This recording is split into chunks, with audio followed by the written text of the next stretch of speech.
Wait, why are there no sounds? Wait, why isn't it picking it up? Oh, okay, that was weird. Wait, no, not that one. Go with the other one. Hello, Devil Cinderella. Thank you so much for the follow. Thank you. How are you? And hi, Isle. Long time no see. Well, I guess it wasn't that long. We last met like on Sunday. It was on what, Tuesday? Tuesday. Hello. Wait. Choco, is that you?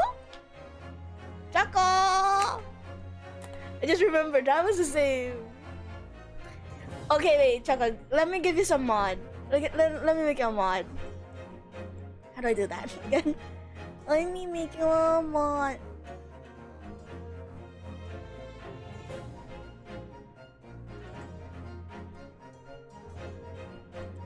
There you go, Choco. No.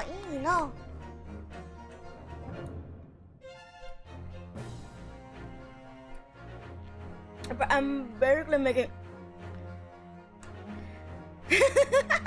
大丈夫.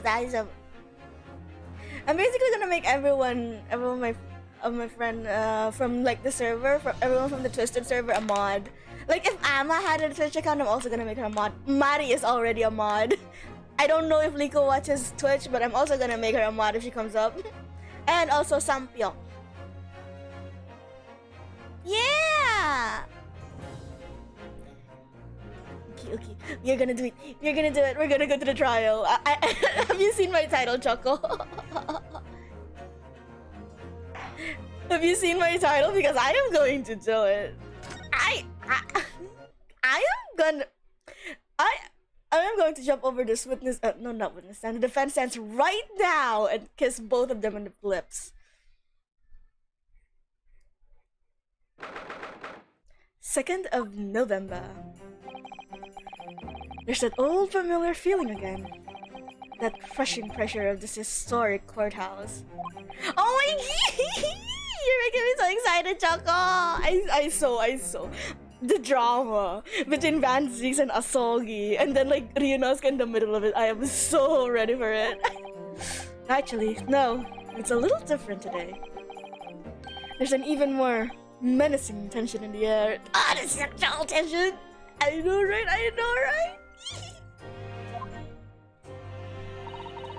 There is a menacing tension in the air here today, isn't there? I suppose. Yes, I think so. Gee, I wonder where it's coming from. It can only be the result of the menacing appearance of the defendant. A little more courtesy, if you please. I do apologize. I'm not. Ryunosuke definitely isn't.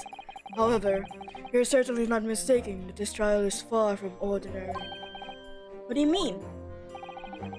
I'm not privy to the details. However, I understand that no jury has been selected. Okay, that kind of makes it easier on my voice. I don't have to voice like 6 random weirdos. A trial without a jury? Well, that's just like the trial of the professor 10 years ago. A closed court. Really? I thought they were gonna make it extra public because if it's Van Zeeks. Hello, my dear fellows! Was I wrong? Was I right? Good morning, my dear fellows. Mr. Sholmes. Have you not made note of my hair, Mr. Naruhodo? An outright victory of science, you must agree. Hi, CFOs! Hello! I'm sorry I'm a bit late today. My PC was running into some troubles. I don't know why. And honestly, I'm a bit scared for this stream because my PC is a little slower than usual, and that just, in my mind, that just reads as, oh no, I'm gonna disconnect a lot today. Aw, man. Oh, wait, bitch! We haven't even done anything. We barely investigated anything about Gregson's case. Shit. I'm glad you're here to see you, folks. To be perfectly honest, so much happened yesterday that, well, I completely forgot about your little hair problem. Hairluxions. Ha!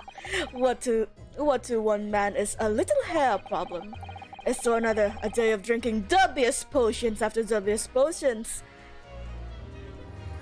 Sounds like you're drinking opium. You have no idea how my stomach ails me this morning. Oh dear, oh no. I hope we aren't going to hear some fart noises by the freaking gallery. Oh dear, how awful for you. I'm afraid you only have yourself to blame, Mr. Sholmes. Wait, chotamate. I need to take a screenshot of this because I made a joke at it with the girls in the server, with my close friend server, how Sherlock in this costume and then next to Van Zeeks basically is like the pink pastel princess girlfriend versus the goth girlfriend. Wait, I need to share this with the girls. Fuck. God damn it. Hello. Fuck me. No, don't actually. I'm the one who's doing the fucking hair. Okay, there it is. I'll explain that later for the girls. And good morning to you, Mr. Weaver. I'm delighted to see you looking so full of vim. Bitch.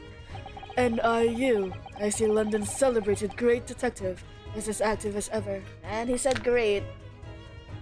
So I have to take a drink, a sip. I have orange juice again. Holy shit! It sprayed to the back of my throat.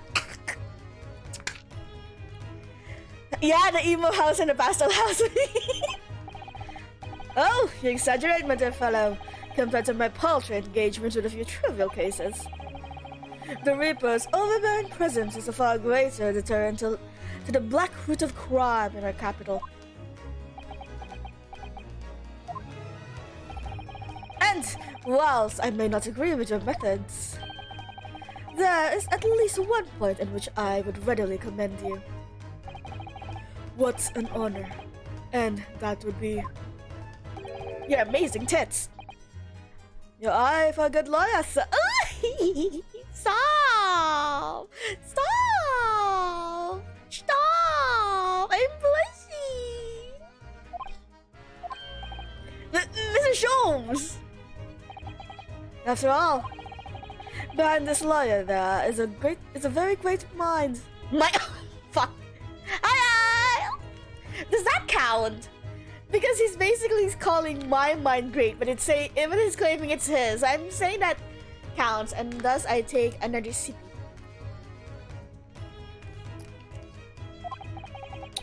What are you trying to say? Okay. Also, Sholmes, don't do that. He might decide last minute that he doesn't want anything to do with your mind. I wish only to say that you should be prepared for quite a trial, Mr. Reaper. Oh no. Oh no. Who is this? Sorry to barge in. I'm guessing it's Gina because we don't have Greg sitting here anymore. Dad and Gina. I'm right. Sorry to barge in. Gina. Oh, what's that around her arm? It's a morning band, I suppose. Oh, come on, Isle. Shut up. What do you want me to call you? What was your Strlock again? Or do you want me to call you Mayo? I'm fine. Okay, I'm fine as well. Although I don't know what I have to say about my computer. I was a bit stressed earlier because suddenly my computer performance just like chugged by half. But how are you? How have you been? What have you been up to? Father, shouldn't you be at the symposium? It's been postponed, so I have some free time. Shit. I've decided to come along with the police inspector to see our country's up-and-coming student in action. Who would call you a condiment? I have no idea. Who indeed? I shall be very interested to see the fruits of your studies over the past year. Well, it's an honor to have you here. Let's hope there are some fruits to see. Aw, Gina. Otto. Oh, yes, Gina. I hope. Okay, okay. I hope my sound isn't there.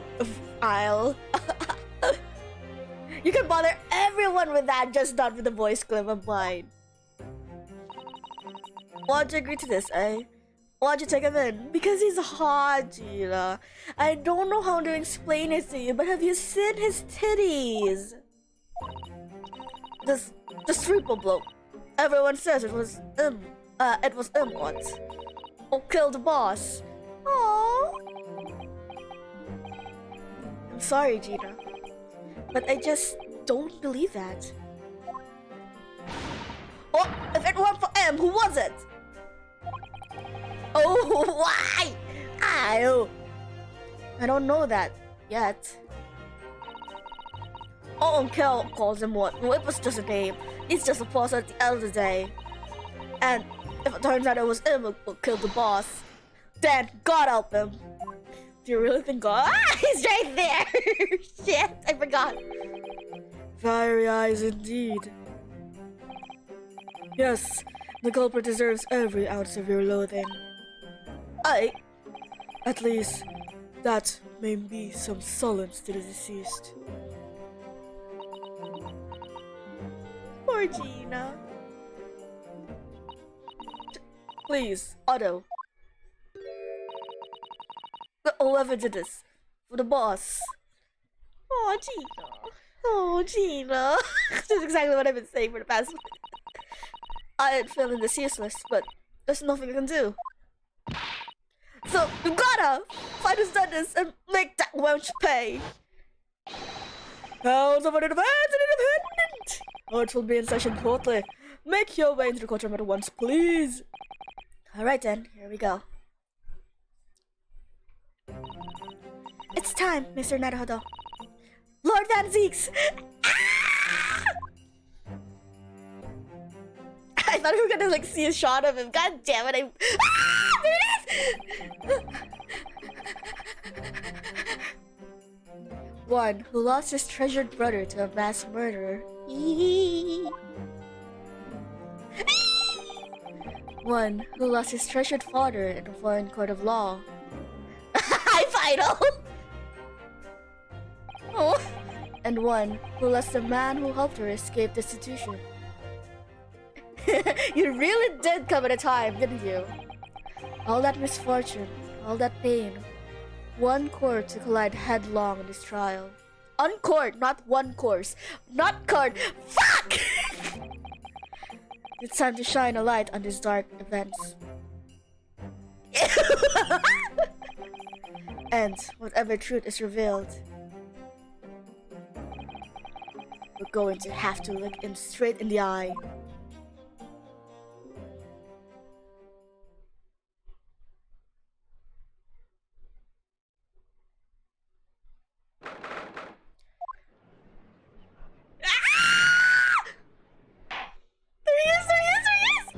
In the name of Her Majesty the Queen, I hereby declare the court to be in session. We are here to conduct a fair and just trial of the defendant, Baroque Van Zeeks.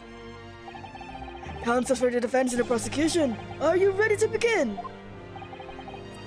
Defense is ready, my lord.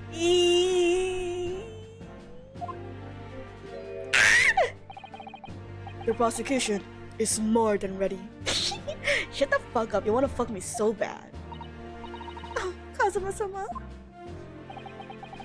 I've been wishing to see you in court again for so long. It feels...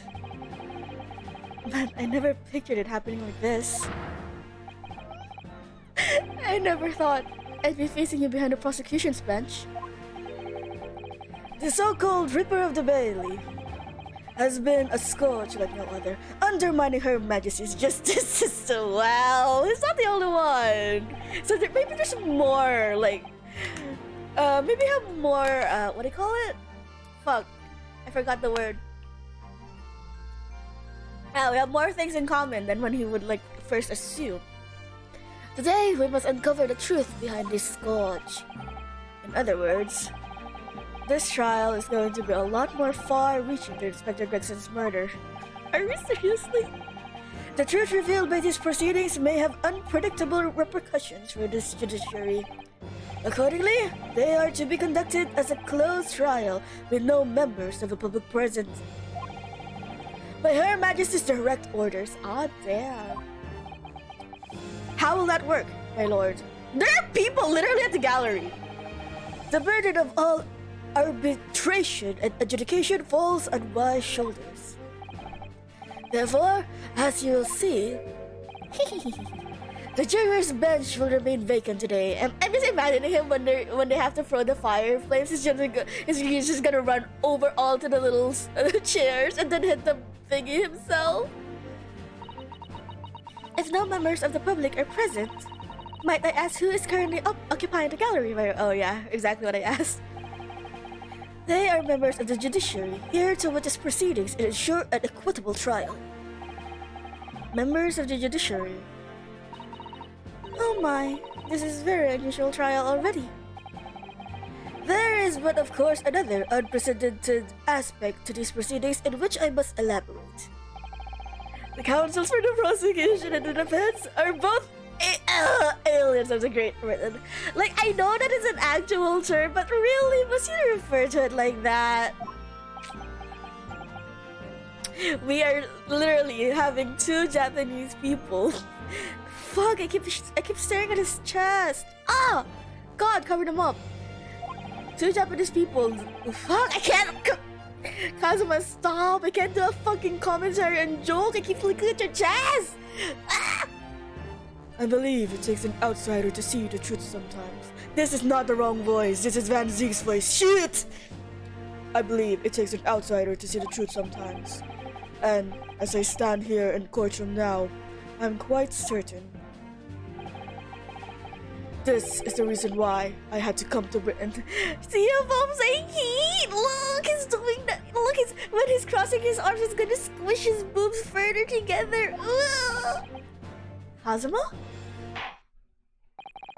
Very well, let us commence proceedings. Prosecutor Asogi, your opening statements, if you please. Shit, it's gonna take a while to... Certainly, my lord. It's gonna take a while to get used to Asogi's voice again.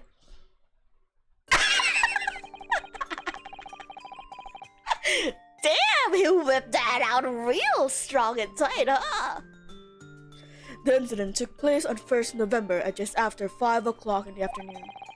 The location was a building of flats on Fresno Street on the outskirts of the city. The victim's body was discovered here in an old single-room rental property.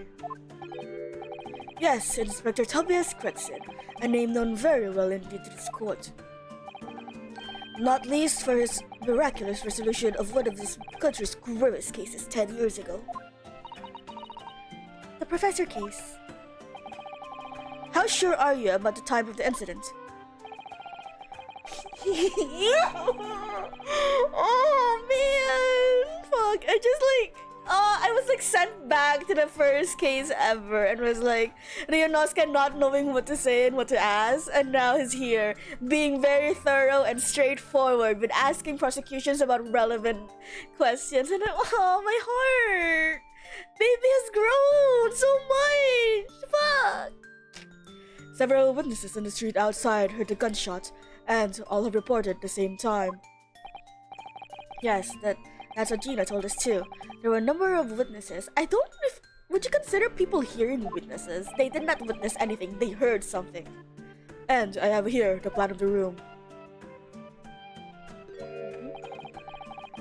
The victim was found curled up in one corner. It's believed that he was shot from the front at point-blank range and died instantly. How has the range been determined? They did witness the sound. That is not witnessing, that is hearing the sound. There was... Oh shit, sorry. The orange juice I drank before trial is coming up to me. Sorry, if Van Zix drinks grape juice, I drink orange juice before trials. There were scorch marks around the entry wound. Such marks are caused by the gunpowder used to fire the bullets. But powder hot enough to leave scorch marks is only ejected a few inches beyond the end of the barrel. Ah, so that explains the candle we got. In other words, it only happens when the target is at point-blank range. I see, yes. Thank you for your detailed explanation, Counsel. Thank you? The murder weapon was found lying beside the victim's body. It was not beside. Ash, time of death, nothing. It didn't have a time of death, what the fuck? Mariah Gory. Who the fuck? The victim was shot in the chest at close range from the front, resulting in an instant death. Scorch marks at point of entry. The bullet exited the body from behind. The caliber of the gun used as a standard inch of firearm, members of judiciary. The pictures, my good luck charm. The pictures, my good luck charm. They were witness to hearing the sound. That is not witnessing. They just heard the sound, final. The murder weapon was found lying beside the victim. Fuck, I keep going back to Van Zeke's timber or something. And have you managed to ascertain the owner of this firearm? No, my lord. You don't have to shake your head twice. Not conclusively. Bravo, Kazuma-sama. For not trying to use the gun as evidence when its provenance can be proven. Ooh. Ooh. Furthermore, my lord, I've explained that the revolver was fired at extremely close range. Okay, so that was a thing. So, and they weren't witnesses. By definition of the term, they weren't witnesses. The bullet passed through the victim and struck the wall behind him. There is a candelabrum, I hate the English language, mounted on the wall. And the tip of the candles in it was found to have been blown off by the projectile. We noticed that too, didn't we? Yes, that's right. Thank you for the thorough report, Counsel. The setting of the crime is very clear to me. You will submit the plan of the crime scene as evidence, please. Yes, as you wish, my lord. Is this Fresno Street room Inspector Gregson's private abode? No, my lord. The room is rented by Mr. Hugh Boone. But there is precious little furniture inside, and it is generally in a poor state of repair. So, what on earth was Gregson even doing there? Presumably, he was investigating some case or another. When the police was informed of the gunshot from the witnesses and rushed to the scene, he found only the deceased inspector and the accused standing alongside, holding the Van Zeeks! The attending officer arrested the accused on the spot. Why was he holding it? So, the details of the case are clear. In that case, the prosecution would like to call its first witness. A name, please, counsel. Naturally, the accused himself. Smug little smile. Ooh, I want to pinch him. Lord Van Zeeks! As a prosecutor, he believes in the oath of the office is taken, and will be compelled to tell the truth. I am not normal in the moment. Very well, the defendant take the witness stand. You? Van Zeeks, don't do anything dumb. I am begging. So, witness, state your name and occupation for the court. Oh, you smug little shit. You're having fun with this, aren't you? Baroque Van Zeeks, Old Bailey prosecutor. I presume, Lord Van Zeeks, that you heard Prosecutor Asogi's opening presses. I did. It is alleged that you were found at the scene of the crime, and that you were arrested by the arriving police officer. Can you confirm this? Yes, my lord. Shit!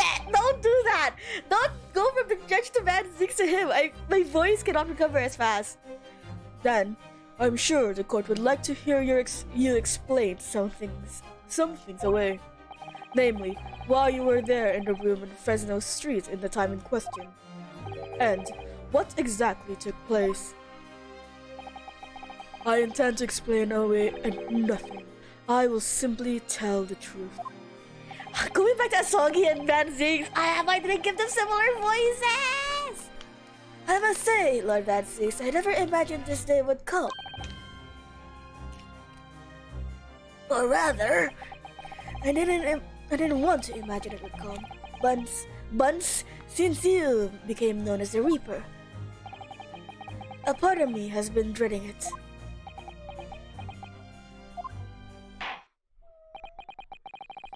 Your formal testimony then, witness? I like that the judge cares for Ramses at least. Like, in a professional but also kind of a little more than professional, almost edging out to somehow familiar but not really. I was investigating Gregson and my inquiries had led me to that address. When I first entered the room that day, it was dark inside and I saw no one. A moment later, I heard a gunshot. I spun around and saw the revolver on the floor. God damn it. Just as I picked the firearm up to examine it, the door flew open and I heard a man scream. It was only then that the body of Inspector Gregson appeared before me. How? He was found. That testimony was the whole truth. It tells us nothing. It was. So, you heard.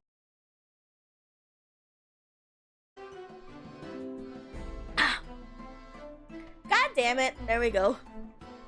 I knew it was gonna disconnect anyway. God damn it! I went for all the effort to like update stuff too, and it didn't even help. God damn it!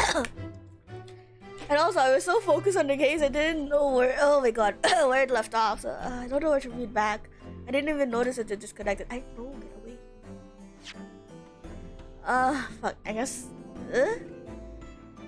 That testimony was the whole truth. Fuck. Ah, shit! Oh man! Going back between Kazuma and Vance is hard. That testimony was the whole truth. It was. So, you heard a gunshot being fired in a room with no living occupants. And moments later, a corpse somehow appeared before your eyes. Is that it? Yeah, it kind of it eventually fixes itself afterwards. Afterwards, like several hours. But nah, that sucks to happen anyway. You're right. You haven't explained away anything. In fact, that would barely qualify as an excuse. He's so smug. He's smiling. I thought you were my mute. Guys, keep that in the bedroom.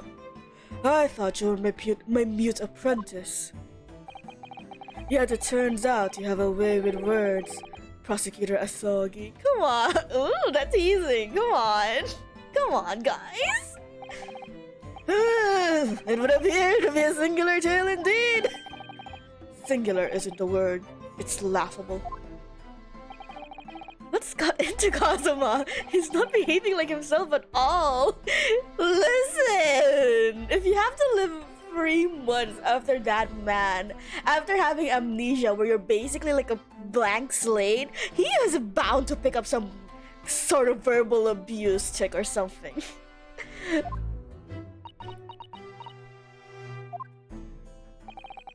Very well then. Fuck. Okay, cross-examination! Yes, my lord. Almost everything about that was just. I completely forgot, like, his face would be there instead of Van Zeke's. No, instead of Van Zeke's killer cheekbones.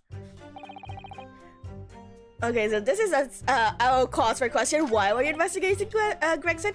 Why were you in that dark room? Okay, this one's kind of makes sense. It's just part of it. So why did you pick up the firearm? And where did the body? So everything is worth pressing, in my opinion. You were investigating the inspector. What on earth for? I'm not at liberty to say. Fuck it, dude. Come on, I'm here to help you. Sorry. I had identified a distinct possibility that Gregson was involved in the case I was investigating. Regrettably, though, he was killed before I could secure the proof I needed. Is the court to understand then that on the day in question you followed the victim to the scene? No, I was privy to his movements in advance. How? I stole into his office in the yard and consulted his diary. There's no penalty for pressing someone like this. Oh wow! Yeah! Actually, that's why my streams take super long. Like, a single case takes like 2 hours for me because I press everything. But I didn't know you could get like penalized for pressing in other games. I thought that was just okay to ask whatever you want. But also, oh,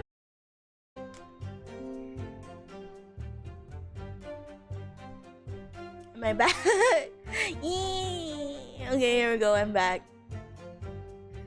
I didn't know you get penalized in other things, but yeah, I was like saying he went into his room and read his diary that was hidden under his pillow. Bad Zeeks. The address on Fresno Street was noted in the 5 p.m. entry. You illegally entered the man's office. In Japan, that alone would constitute a serious offense. Soggy! Kazuma! As it doesn't great put it, I assure you. Is that not the case, Lord Van Zeeks? I was aware of the possible consequences. So, in summary, you were investigating the victim. And yet, you refuse to tell the court why.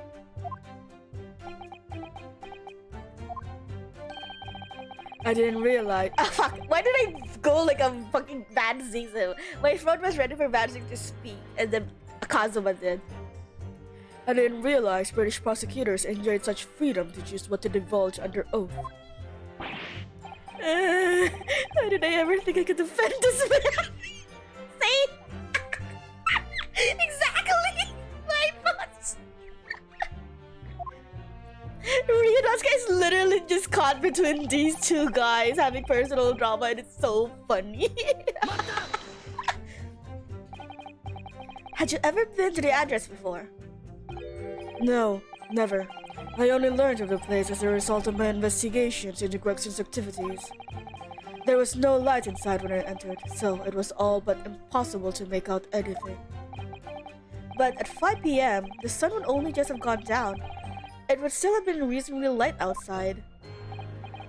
The room has a window, but it was boarded shut. Very little light found its way into the room from outside, so it was extremely murky inside. I wouldn't have noticed if the victim was already lying on the floor. There was no artificial light in the room, you say? You're quite sure? I'm quite sure that the part of the room where the body was found was very dark. I have a feeling. There was a small oil lamp running on the desk though I couldn't say for certain. Look, Mr. Naruhodo. There's a small desk in the room just here. Yes, I remember. And there was an oil lamp on it, as well as a framed photograph.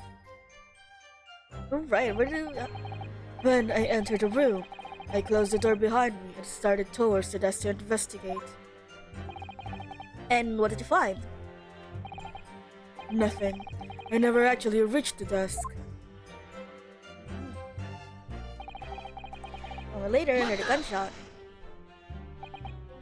So, who fired the gun? Well, if we had the answer to that, we wouldn't be here in court today, Ryunosuke. I have no idea. I didn't see anybody else in the room. But you say it was very dark in there. Yes, that's right. All I can tell you is, I didn't sense another person's presence. Aha! Then could it be a ghost? Then the gunshot actually originates from somewhere outside the room. No. No. No, that's out of the question. Oh. Without doubt, the sound emanated from inside the room. I could smell the gunpowder. This is going from bad to worse. And you say that the point at which you noticed the revolver, and you say that's the floor! Correct. And I foolishly picked it up. That was careless and I'm gonna fucking kill you. I'm gonna choke you. I'm gonna get on a box and reach for your neck and choke you, man. Why are you like this? Presumably then, the gunshot you heard came from the firearm that you somehow hastily took in your hands. I mean, he's wearing gloves, so there wouldn't be any fingerprints on it, right? In point and fact, my lord, I believe it did not. What? The barrel of the revolver I picked up was cold, and there was no smell of spent powder. but then, where is the gun that was fired? Or else I would like to oblige you with an answer. I'm afraid I can't. I, too, would dearly like to know that.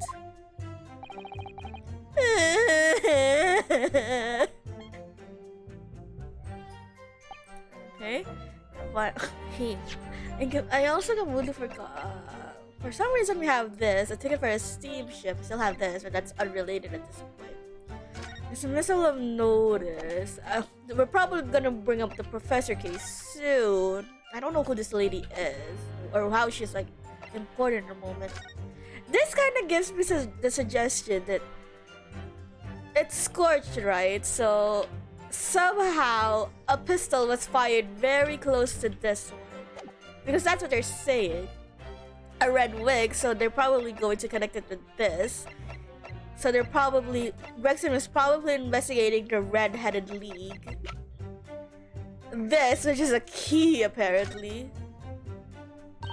Okay. God damn it, do I really have to do this every time I try to do this? So I haven't found what that key is for.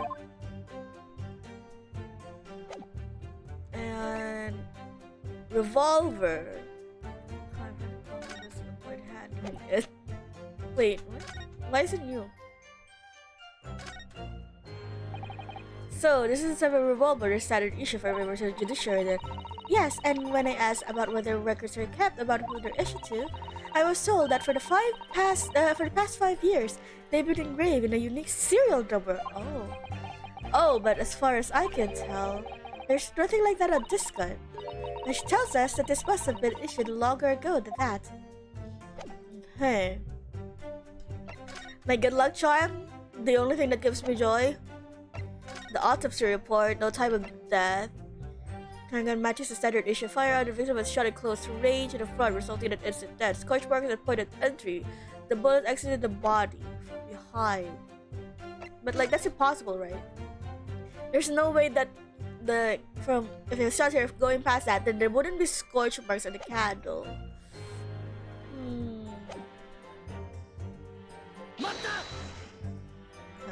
So what is the picture here? We have pieces, but we don't have the whole picture. A man, you say? One of the witnesses, I presume. That's right. One of the street merchants working in Fresno Street. Who are these merchants? A number of them set up their stalls directly beneath the bordered window of the crime scene. A match seller, a newsmonger, and a peddler. They've all given statements saying that they heard the gunshot. And without a thought of danger, they ran inside to see what had happened. Yes, Gina told us about that yesterday, didn't she? They burst through the door with some force, it would seem. They did, and almost gave me a heart attack in the process. For some reason, imagining that Zeke's surprise is kind of cute. Like, oh no, he did a little jump. He did a little jump and a little like freeze, and he goes, oh no, and holds his chest. But you're supposed to be the Reaper! The first man that came in immediately noticed the revolver in my hand and fled. A police patrol from the Fresco Street heard the commotion and was able to arrest the accused shortly after the incident occurred. Anyway, the man's screams drew my attention in that direction. How could you possibly miss the body? Oh, my phone? What do you mean by that? Why did the body just appear? I honestly can't explain it, but it's the truth. As far as I was concerned, the body hadn't been there until that point, and then suddenly, there it was. Did you perhaps hear the sound of the victim falling to the ground before, just beforehand? At that moment, what I heard was the sound of the door flying open and the scream of the man who came inside first. Nothing more. I see. After the man fled, I examined the body. God. I was stunned to find that it was Gregson. Most curious circumstances indeed. How the inspector was killed, or how his body seemed to appear out of nowhere, I have no idea. Surely the court has heard enough. Oh, is it just me, or is that Nigiyari kind of like weaker compared to his Nigiyari when he was in Japan? No, this is my first cross-examination. Kazuma, chill.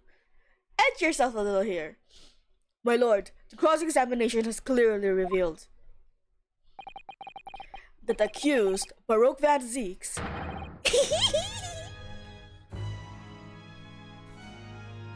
what is this music? Is lying on multiple fronts.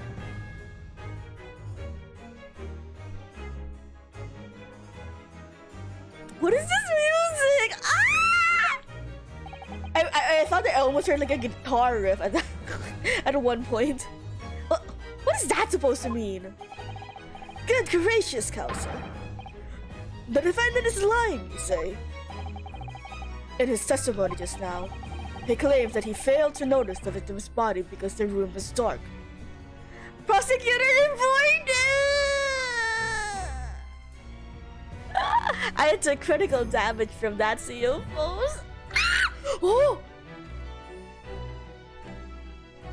Oh my god, there's a tune of like samurai with a mission in it.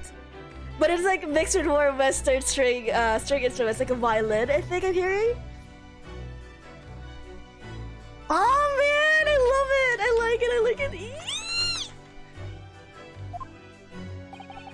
That's correct. Yeah, I know, right? I really had to stop because I heard samurai with a mission of, and I was like, oh! No, that's impossible. As proven by the candles! How does that prove anything? If you examine the tip of the long candle, you can see it has been blown off by a powerful impact. Ooh, the OST! I love it! I love it so much! One would assume that the projectile from the firearm passed through the victim and struck the candle. The problem comes when you consider that the other two candles, which are clearly of different lengths. Yes, I can see that, only the candle that appears to have been struck by the bullet is long. Ooh, I like this thinking pose. We could reasonably expect someone to have lit all three candles together. Which begs the question of why only one was ended up longer than the others. That must be because that particular candle was extinguished when the other were still burning. Ah! That's right. When the candle was hit by the bullet, it obviously went out. I'm pretty sure Van Zeeks in the stand is like, my learned friend, it was probably better you didn't say that out loud. But the other two candles would still have been burning, so the fact is, the victim's body would have been illuminated by the light still thrown by the candles! I refuse to say that word. And the accuser's claim that he couldn't see the body clearly contradicts those facts. And now to the next lie. Oh my god, you're ripping him apart. Oof! There's more? The accused also claims never to have visited the scene of the crime before, okay? That's the truth. In that almost empty room, the police discovered something very unusual. The board covered from top to bottom in police documents and newspaper cuttings. Yes, that's right. We saw it too. It goes without saying that the contents of the police documents cannot be divulged. However, they include numbers of reports with various historical cases, the oldest of which was from 10 years ago. 10 years ago. This is starting to sound familiar. And there is a common thread linking all of the documents on that board. Indeed, what is the common thread, Counsel? They are all related to the cases prosecuted in court by Baroque Van Zieks. Ooh, wait! Chatta, I really like this face. I really like this smug face. Wait, let me... I get a screenshot. Wait. Ooh. I really like this face.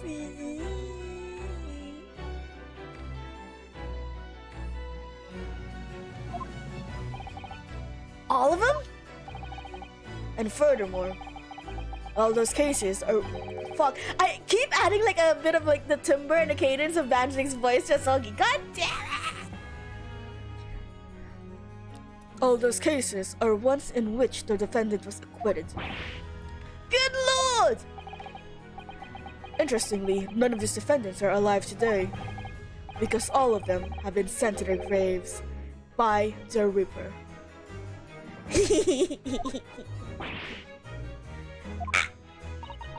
Oh no! In short, that dingy little room is the Reaper's secret hideout and his base of operations. Come on! The Reaper's hideout?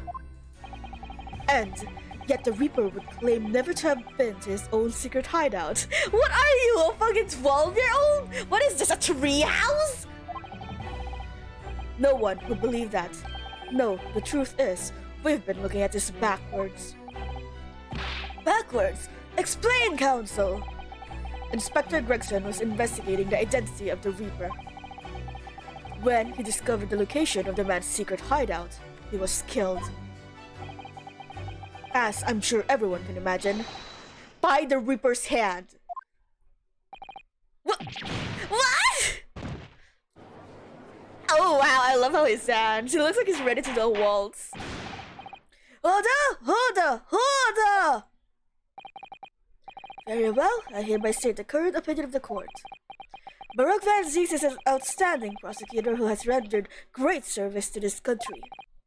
However, it is with deep regret that I must concur with Prosecutor Asogi's contention that the defendant's testimony exhibits a number of stark inconsistencies with the known facts. All I have done is state the truth as I know it. Kazuma has done a brilliant job as ever. Stop! Ryunosuke, stop! Don't be horny for Kazuma right now! We have to find him! He's drawing on his experience as a defense attorney to build his prosecution case. And it's formidable. Fuck! Shit! This is not just... The emotions I feel should not be the emotions I should be feeling at this very moment. Counsel! You'll submit the board that you just showed the... Submitting the whole board? I believe it to be fundamental in establishing the facts surrounding the Reaper's existence. Thank you, my lord. Okay, let's see. Shish.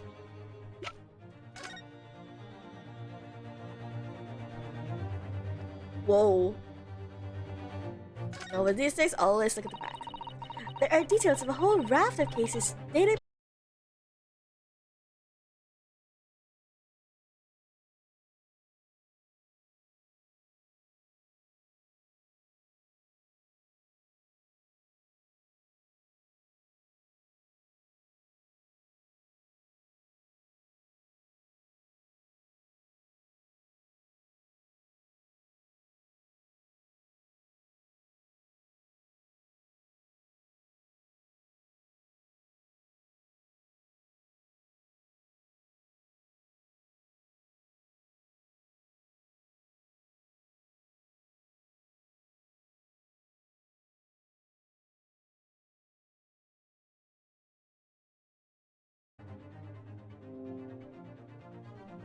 That took a while. I feel like that took longer than usual to reconnect.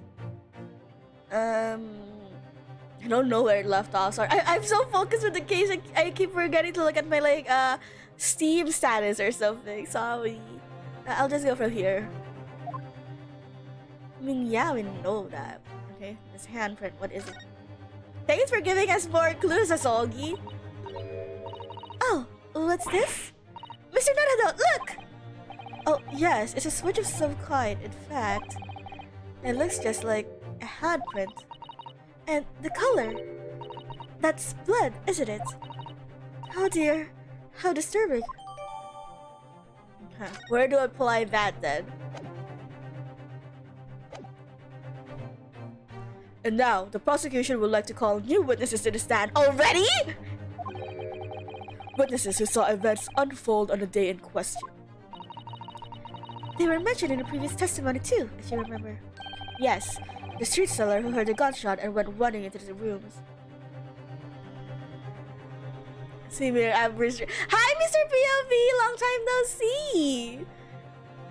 And honestly, yeah, I'm trying to test what I can get away with in Twitch. I'm gonna slowly work myself up into the point where the last episode is just having steamy lemon in the courtroom.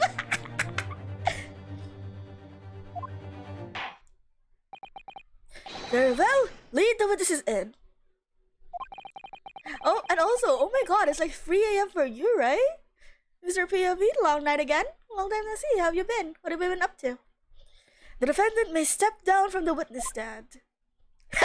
Bye! Certainly, my lord. I thought it was just gonna evaporate like everyone else. Who the fuck? What the fuck? What? Beppo! Oh no, Beppo! So, witnesses, state your names and occupation for the court. Ew, sir, get that check! That is not normal! Ugh! Names? We don't use names. Not too fancy for the likes of us. A strange journey of supporting universe and yes, it's very projects.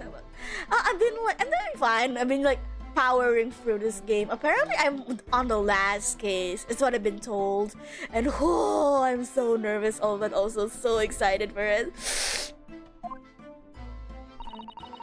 That is me and Izzy. So like living how I want to live. Thank you, Molly, can see this. Oh God, for Fresno. It's been a few to the best for them.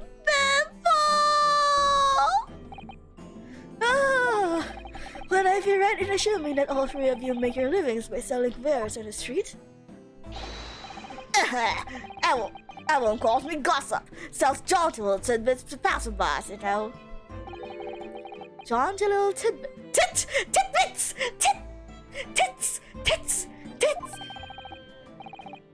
Got an absolute smasher for you, sir. Right up your giddle. It is 6 pence price and not a penny less.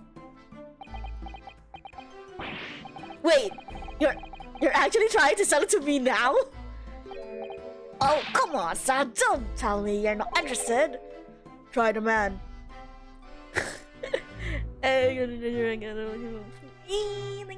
you, Mr. POV. Wait.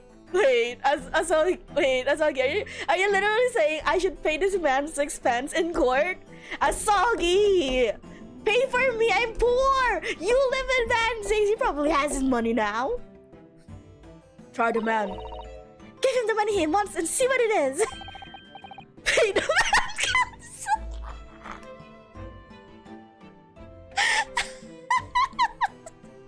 Pay the man, counsel.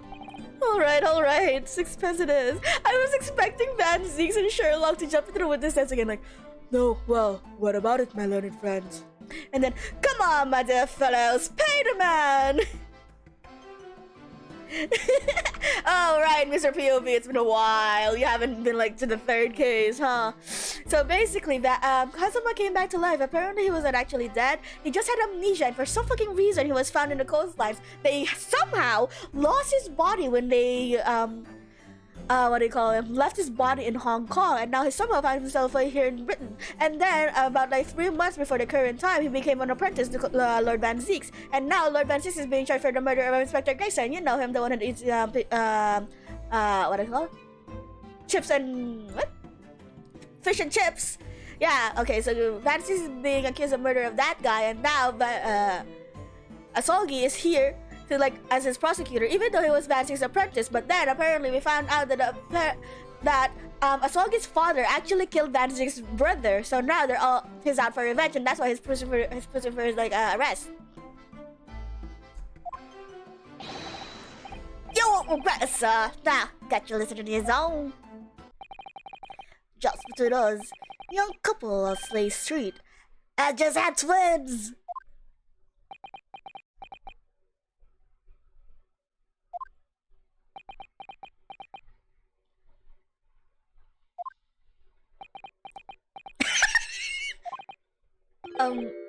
Is that it? Nah, that's not it. It's gossip, isn't it? And it wants to spread, but it's up to your mouth, of course. I got more, you know. Want another usual? It's expensive, it is. If curious. I am curious, yes, about what's going on just under that far bottom lip of yours. Same, get that checked. Namely, that unusual bruise, or whatever it is that's poking out from under your collar. Oh, I didn't notice that was a bruise. I thought that was just shading. And yeah, no problem, Mr. POV. Even more surprising that he's alive. What about the next witness then? What name do you go by and what do you sell? Oh, me? I'm Venus. That's what everyone calls me. Funny, innit? I sell this little fireworks to all the local skill kids. Oh god, no! 6 pence a pop. What do you say? Shut it off, shut it off. Turn it off, turn it off! You weren't exaggerating a little. Did they actually sell? Oh yeah! There's a second year can't be enough for my Venice firecrackers. Especially when I tell them that if they get 100, they can blow up the school. She is. But then again, we are in a courtroom who like fires 6 fireworks after a hot milky verdict. Not the most savory of ideas, young lady. What'd you say then, eh? One pop with 6 pence for a pop? Wait, what? You want me to buy one? Oh no! Tell you what, I'll let you out a little secret. If you get 100 of them, you can blow up the whole courtroom. No, sorry lady, I don't think that will work. They literally have like fireworks and fireballs here.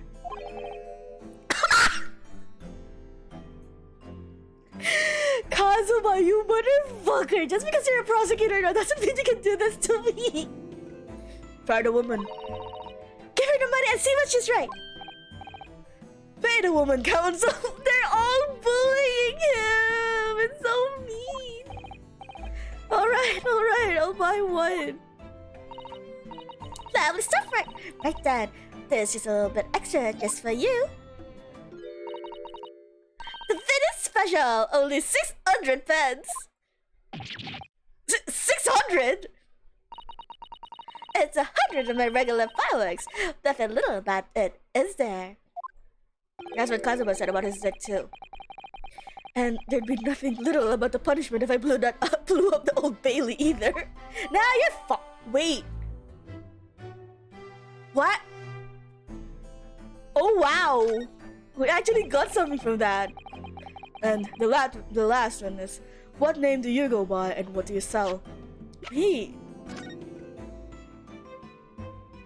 Okay, that's it.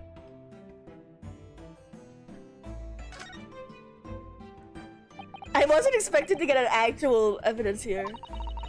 Have you had an idea, Mr. Naruto? You're starting at the end of the string of the fireworks. Sorry, it's just that the video's special. I was wondering what 600 pence worth of fireworks would sound like. Shall we find out? What? But she said it would blow up the courtroom. Chisato!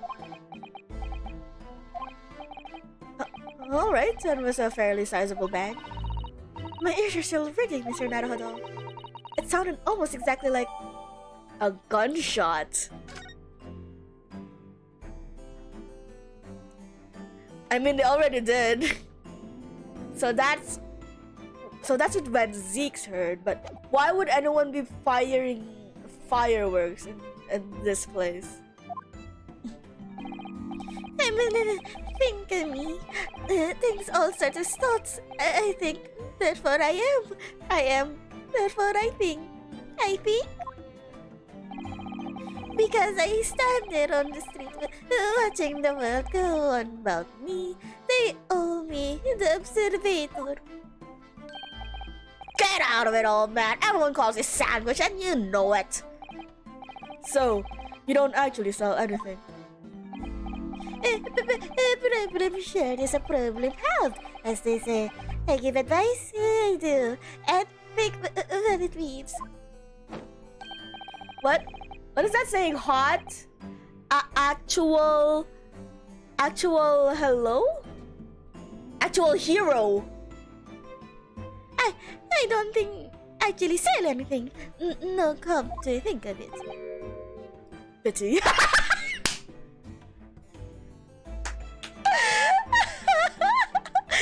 Kazuma, after this, I'm going to hit you over the head.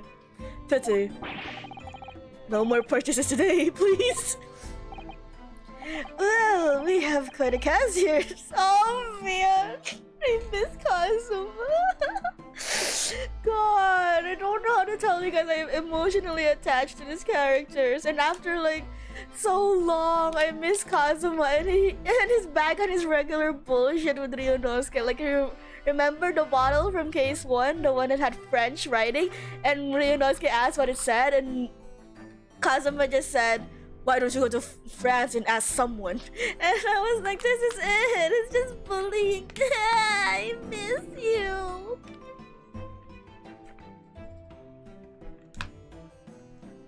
God, I miss Kazuma so much. They conduct their businesses in Fresno Street from morning until night, my lord. And always at the same place, directly adjacent to the crime scene. I see, and thus they heard the gunshot, I suppose. Not only that, but they very bravely ran inside to see what was going on and witness the crime. Well, I'll be beggared, I thought. But just between us. Venice de Milo. Milio. What voice did I give her again? Shit, this is my problem. I always forget it like 30 seconds later. What am I to do? What a terrible thing I saw. What I think is, if all we see the light and shadow playing in our eyes, is any of it real?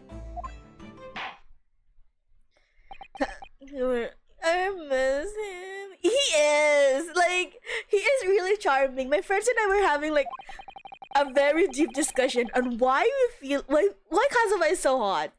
Like, if you think about it, yes, he has big titties and amazing muscles, but at the same time, sorry, my nose, his hair is stupid.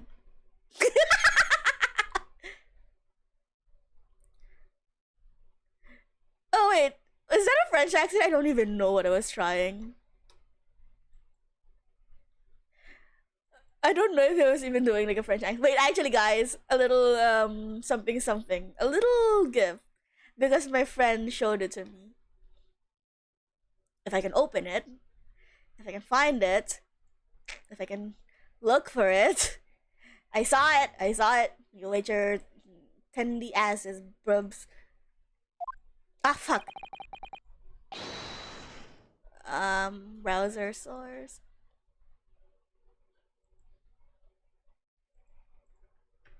I hope this will work.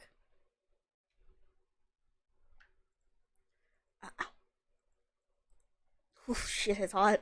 Ooh, if that's an indication of what I'm trying to show you guys. Ooh, shit is hot. Oops, wait. Why are you here? What? No one asked you. Go away.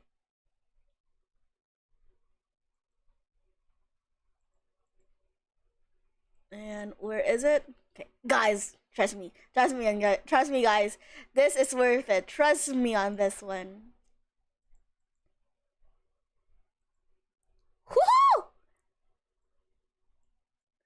Woo! Guys, guys, guys, guys. Are you seeing this? Are you seeing this?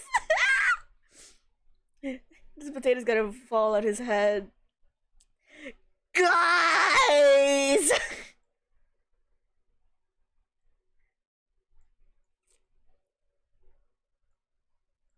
Guys! Look at that! Okay, get rid of you. We don't need you anymore.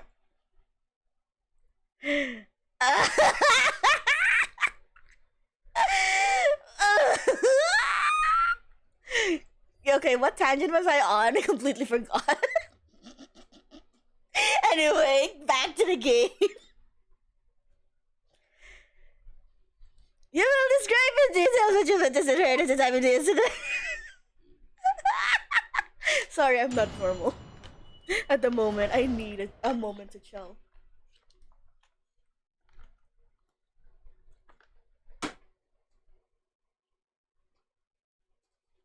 I would like to thank the author for feeding me for another year. Not author, artist.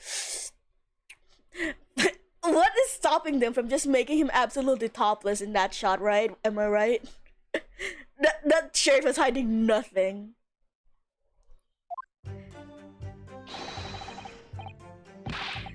That shirt is hiding nothing.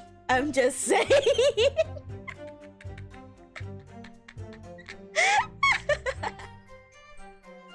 Oh wait, fuck. What's your voice again? We saw all from start to finish with it. Everything from the moment tower into building. It was less than a minute after the Reaper had got inside that we all heard a big bang. It seems to me that quick the dog is quick the dog walk. Couldn't wait to go and see what had happened. Right, I was saying. It's either the French accent, why because of it so fucking hot, or both. I have no idea. It's just tight, right? Wait, I thought I saw like a fan art that it was Strongheart that dressed him in his prosecution clothes. So maybe Strongheart knows a little something. I'm just saying. He probably also dressed Van Zeeks. And have you seen the man?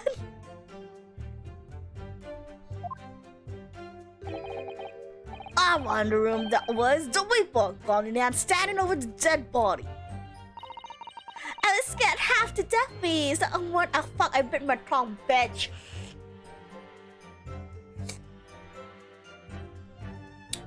Bit my tongue. It's 3 sizes. Oh my god. Well, I don't know about 3 sizes, but I know for a fact that if the man needs bra, he's in like D cups. So I ran to find a cuppa.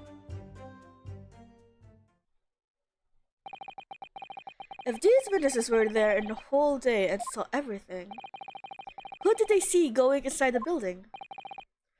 Only the victim, Inspector Gregson, and the accused were oopsies! Shit! So sorry! Sorry, I got a little into the master's wine cellar. Shit! No, I'm so sorry!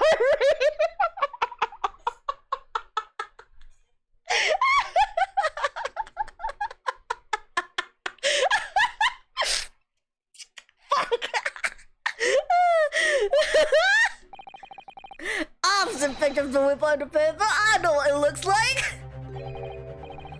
Just before us, folks love stories like this. I made myself a tad of some already. But wait, the room was just one of several flats in the building. Someone from another flat could have come in, done it.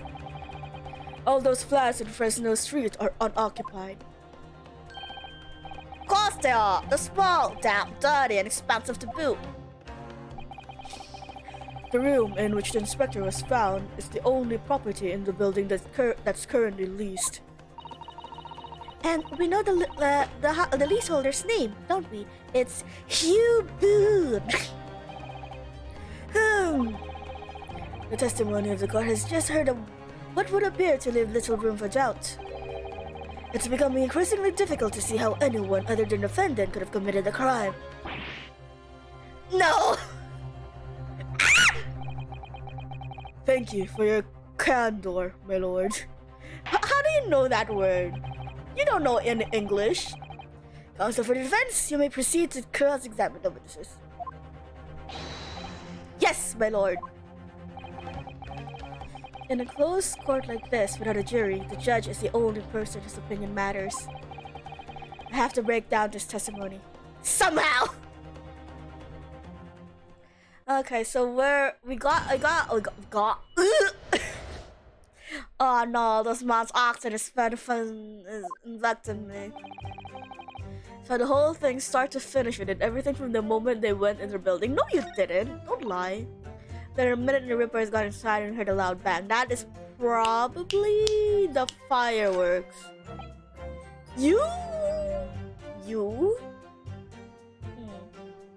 I don't know. It sounds important, but also I hate how it talks. Ran into the room, there he was, the Reaper gun had to go for the body. That's true. Because fucking Van Zeeks picked up the gun like a dumbass. I'm scared half to death. That's probably true as well. Also, is it just me? Is it the girl like a different art style from everyone else? I feel like that's like... I've seen a VTuber in that art style. When you say they, who do you mean exactly? Inspector Gregson and the defendants, Lord Van Zeeks? I suppose so. It's like... look, boss, don't know the names of high... You said! You knew him from the news. I'll choke you. Well, I'll tell you one thing. Us the old Whipple the last, that's for sure, son. Just behind Inspector Gregson, did they arrive at the same time as each other? No, not all. The first fellow must have got inside a good 15 minutes before we heard gunshots. The victim arrived 15 minutes before. Are you sure about that? So wait, 15 minutes, gunshot, and then Van Zeeks? Hello? Am I sure? Doesn't always seem like I never got a fellow with a red hair like that, does it? And any other girl? My apologies, I forgot her name. Sasato? Yeah, I was gonna say. Wait, let me just. Yeah, so I was really red. What? Better than my flaming fireworks, even. Let me just look at this. What this is for? Jesus Christ, dude, get that checked. His name is Gossip. His name is Venus. His name is Sandwich. Ah! Wait. 20.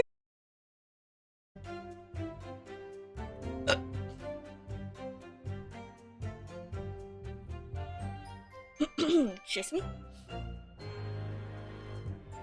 Excuse me, I have another verb welling up. I didn't want to do another repeat of the other one. He had... Ooh! Wait! My best friend, who I had believed to be dead, he lost his memory somehow.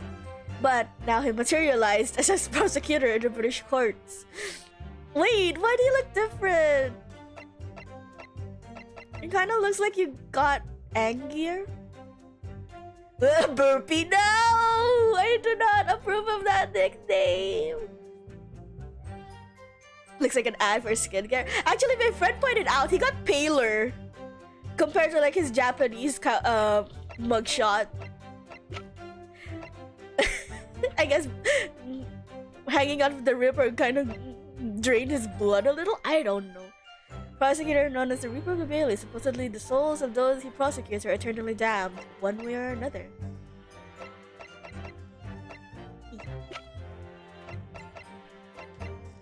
Why did it look like that? Sasato.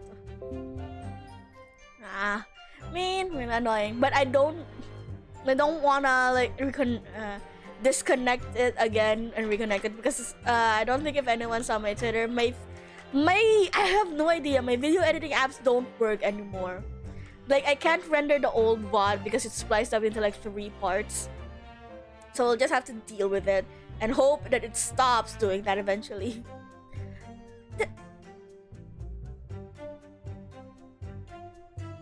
Already pictured Kazuma the tank top.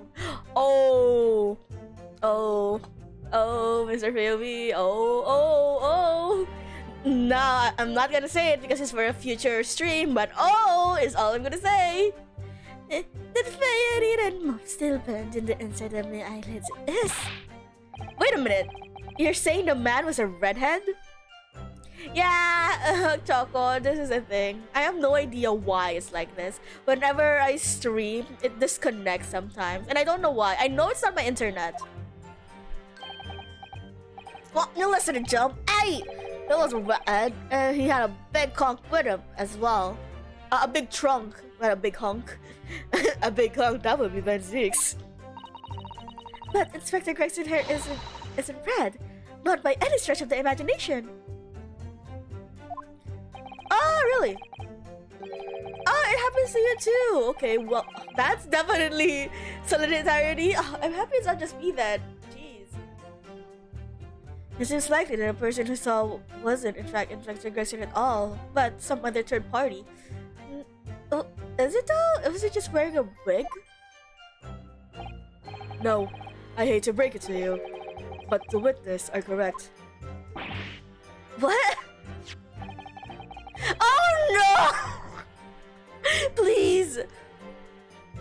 It's very unfortunate you can deal with it though. Yeah, I kind of find like a way around it so it doesn't like immediately stop the stream. It just kind of has like that vibrant blue screen with that one emote of a guy. So, but yeah. No! Leave the man with some dignity! Just have a photograph of the victim taken at the scene. Poor guy! He's dead and we're still clowning on him like this. Yes, that's Inspector Gregson, alright? And a red hairpiece. Ah! Of course! We saw one on the floor when we investigated the scene, didn't we? I still refuse to believe Inspector Gregson wore a hairpiece though. Did it just fall on him though? So then, why on earth would he be wearing something like that? The color does seem to suit the man. One might say, no! Judge! The photograph will be submitted as evidence, please, counsel. And what became of the trunk that the red-headed victim was supposedly carrying? I was informed that no trunk was found at the scene. So, it just disappeared. Oh, the fake husband on the building. I have a second to you. I photographed him. Did he look good? Was that his like flop era? Did he have to go the red-headed league too because he's out of money to buy wine? We definitely saw him in the talking gun and now, no questions about it. It was okay.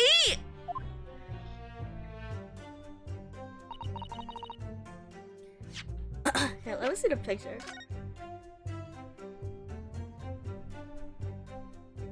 Yeah, I was gonna say, poor Gregson. The wig could have just like fallen on him when like the true culprit was like running away and he dropped the wig. And well, it still doesn't make sense. I was gonna say it should have blood on it because you can clearly see the tips of the wig touching the bloodstains, but that would be both if it was before or after he was shot. Okay, I wanna see. Oh shit! You're right though, it kind of works. That's their like secret third brother they don't talk about. Ooh, it's kind of ooh, and I kind of like the combination though, like with his grayish, bluish eyes and his red hair. It kind of works. Damn. God damn, man, Ziggs, you could have gone to the Red-Headed League. But, which presumably would be the gunshot. Yeah, don't be like Sherlock, make it the most saturated red available. I sell this little face, don't I? How would I know what a gunshot sounds like? But I've always thought it would probably sound like a bit like this, doesn't it? And you say that you heard the noise almost as soon as you saw the defendant here enter the building. That's right! I was almost straight away. Bang! It went just like that. Well, it's the Reaper, isn't he? And what the French call a fail... what? A fake comply? A comply? Why the fuck do you know French? When the Reaper's around, people are going to go to ground. Are going to the ground. I mean, that's what it does, isn't it? I think we get the message. The Reaper couldn't allow the inspector to live after he discovered his secret hideout. There can be no clear motive for the crime. Yes. It's certainly an eminently credible motive. Great. And at that point, you ran inside, is that correct? People! So, when Gossip ran to see what had happened, did you go too? I'm a bit helpless, see? The signs are that I can't move very well.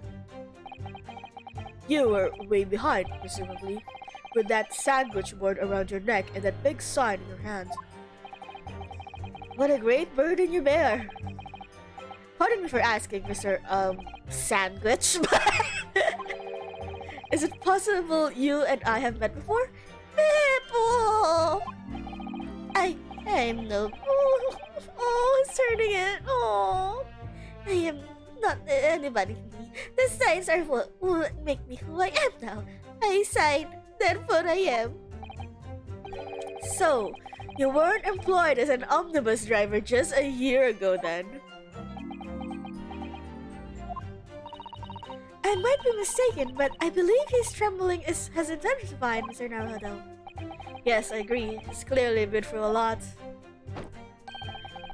Turn down King Henry Street and Black Widower's arms is just them!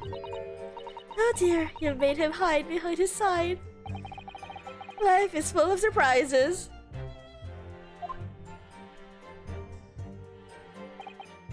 I ran and what? So, when you were the first person to arrive at the scene, is that right? That I was, dove down like a professional I did, and yelled out, "What's going on here?" Lord Van Ziggs claims all he heard was a man's scream, though. And was it dark inside the room? Nah, not dark at all. There are candles burned on the wall. Oh, fuck. Please tell me they weren't paid. I will fucking... Ugh. Really? There was a fellow collapsed on the floor. Just between us. It's the first thing I noticed when I got inside. Huh, I see. Even though Lord Van Ziggs claims not to have seen any such light in the wall. Next thing I noticed was someone standing right beside the body. The accused, Lord Van Ziggs. That's right, the pale-faced Reaper himself. Listen, bitch.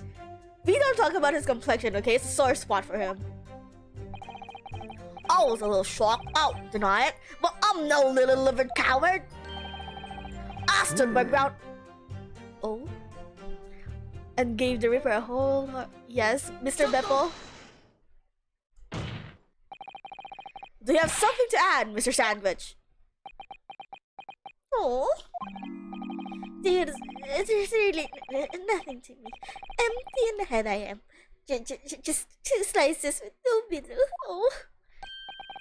So, I don't know what you want with me. I think that maybe you just remembered something. Having heard Mr. Gossip's last statement, I mean. But I think is, there's nothing really. We tried to dress ourselves up to something else, but at the end of the day, we're all just street sellers. That's enough out of you, Sandwich. Keep your trap shut now. Unless you want us to make you a real sandwich. Oh, don't bully him. But when he saw the Reaper, he fell clean over his backside. That's it? Oh, you rotten beggar. I told you to keep that a secret. He screamed, he did. Screamed and scrambled off the old floors. That's all I wanted to say. Mr. Gossip, is that true? The floor was that slippery. That's what, really. Is that true? Flat on my hands and I felt a pool of blood, didn't I? Yuck. What? A pool of blood? We didn't have that. It was a clean. But listen here. Even when I was on the floor, I still kept giving the Reaper a cold hard stare. And don't you forget it. I mean, you can't blame him. You can't get attracted by candles when there's a corpse lying around. I mean, let's just go back a little. Did you say you got blood on your hands? Oh, did eh? That happened to the best of us at times, don't it? So I was scared, so I slept over. We can keep that between us, can't we? No, Mr. Gossip. I'm going to have to ask you to add that information into your formal testimony. Oh, if I must. The witness will amend his testimony and include the information detail at once. Oh, what is it, Kazuha? What is it? Hi, Ann! Hello! Blood stickers, I wiped them off the floor. We didn't see any blood stains, though. Aside from the one with the body. Chinosuke! You wiped your hand on the floor. Well, who wants blood in his hands, eh? Horrible stuff. They might have thought I've done it. Huh! Nota! And you didn't think that might be a problem. Well, will it matter if I left the food grubby hampers on the floor? They're all cleaned up.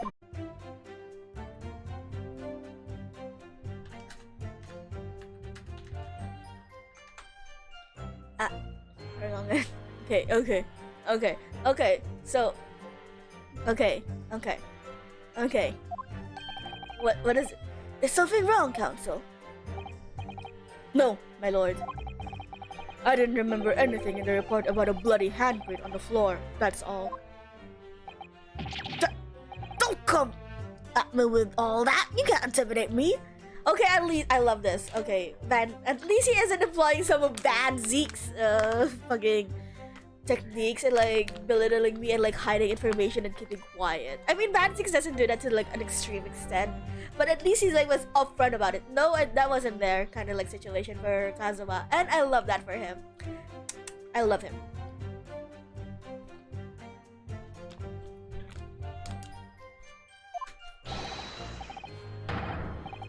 I know what I did. I wiped it off on the floor. The blood.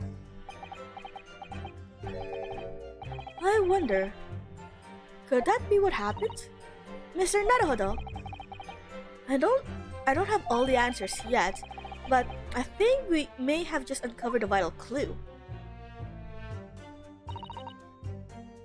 This one's basically true, so I don't think there's any reason to like press it. Fuck.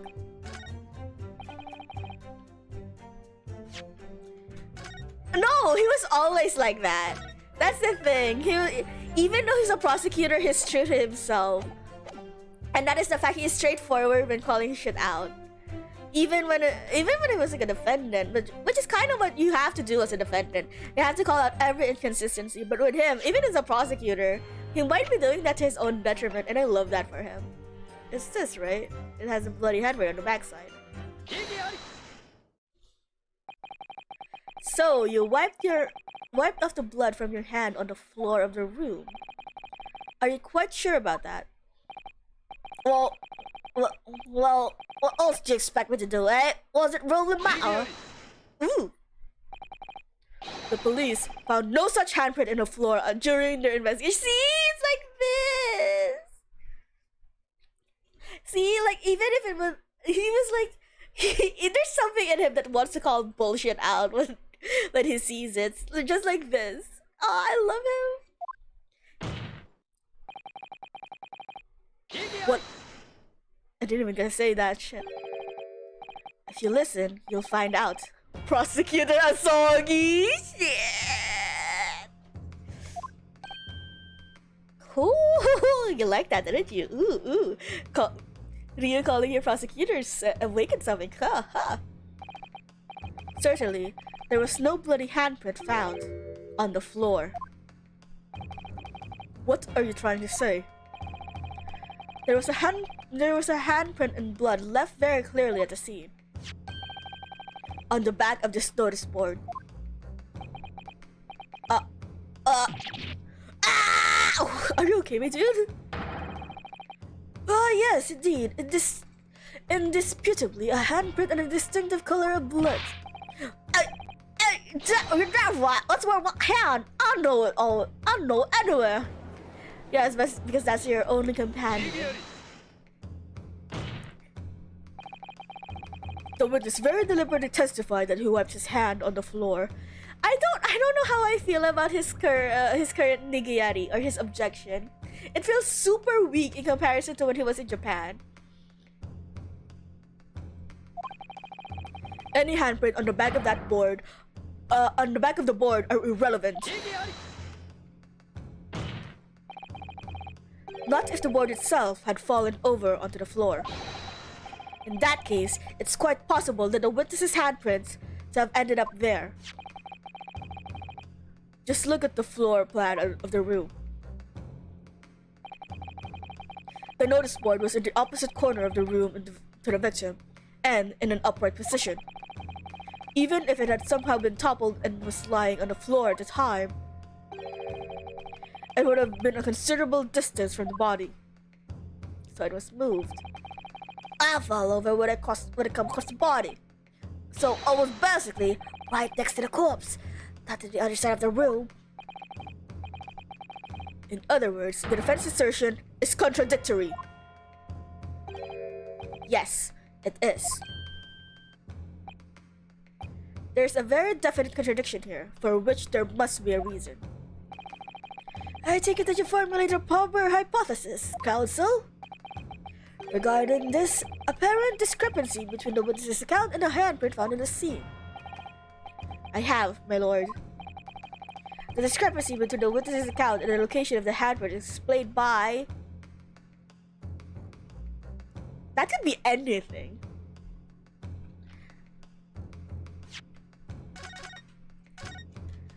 Okay. Let's save scum this. It could be anything of those. Another handprint, sure, maybe not, because there's only one and we didn't find on the floor. The board moving is what I'm leaning towards to. The false testimony is honestly also true. We have no reason to believe that they aren't lying. But sure, let's go with my gut feeling and say the board is moved. The real contradiction here is the handprint itself, not where it was found. As the court can see, it's upside down. Okay, so I was right. Good gracious, so it is! If the witness had put his hand against the board, the fingers would be pointing upwards. What does that tell us? It tells one simple fact. When the handprint was made, the board must have been lying on the floor as I previously suggested. Which means that after the incident, it must have been moved. What? Why are you just ass out, sir? You're claiming that somebody moved the notice board after the shooting. Then tell the court who. I don't know that yet, but the point is, when you consider all the testimony we've heard so far, we can now be very clear on one point. I am struggling for some reason, and that would be the position of the notice board at the time of the incident, my lord. So, counsel, I must ask you to clarify your assertion for the court. At the time of the incident, where do you maintain the notice board was situated? Oh shit!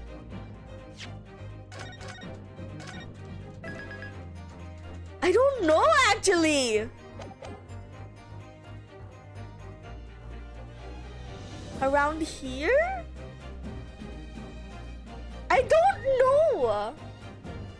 They didn't really give us like. Okay, so logic here. Let's look at the board.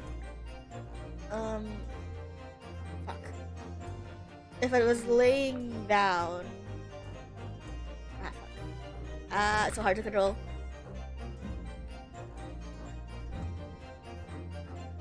So if it's like that, we're to assume that he opened the door. The first thing he saw is this, and this is the only place there was blood stain. That near the victim is the only place that's full with blood. So it's around here, right? Like around where the victim is. Wait, but that's also. Oh, it should be right around here, right? Right, I get it now. Because when Manzix opens the door, it could have like toppled over the board. But also when he got when he opened the door, the board would be blocking Gregson. And then when those three idiots opened the door, he kicked the door open, so it was considerable force, which is probably enough to knock over the board and like expose the body. So I'm guessing around here, right? But oh god, I'm really hoping this isn't like pixel sensitive or something, because I don't know exactly where.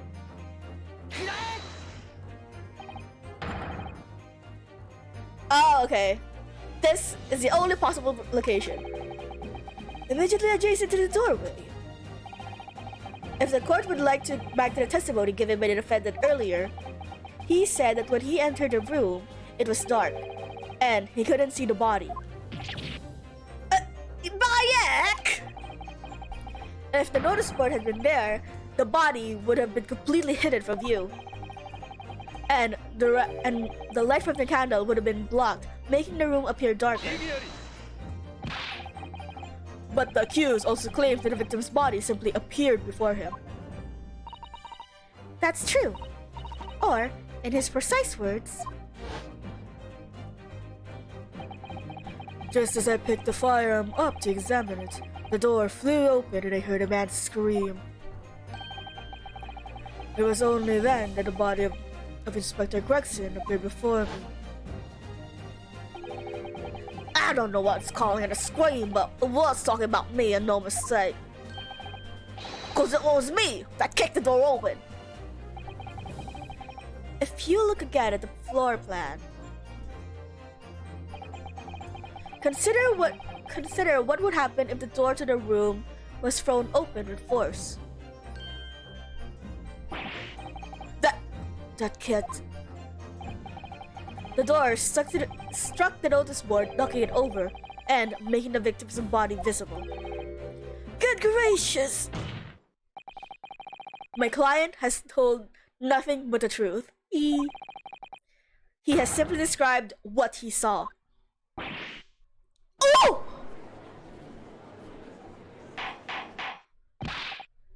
Order! Counsel has come to light before them. Whoo! That taking damage animation, sir! Also, I kind of find it funny that it's around his head. All things considered, because after the incident, somebody must have righted the board and moved it into the position where the police, myself, and my colleagues saw it when investigating the room.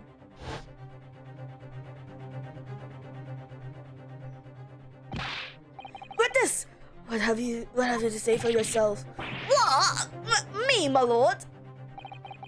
You and your fellows were there at the scene before anybody else. It goes without saying that you must have known something about the position of the notice board. The witness in the stand will testify again. You will each explain exactly what you did upon arriving at the scene of the crime. Stop looking at your glasses at me, over your glasses at me. I got the message. Okay, another one. I don't know anything about the notice board. I just wiped my ass on it, that's all. Well, don't look at me. I haven't got a clue about it. I was doing my bit with some second years at a time.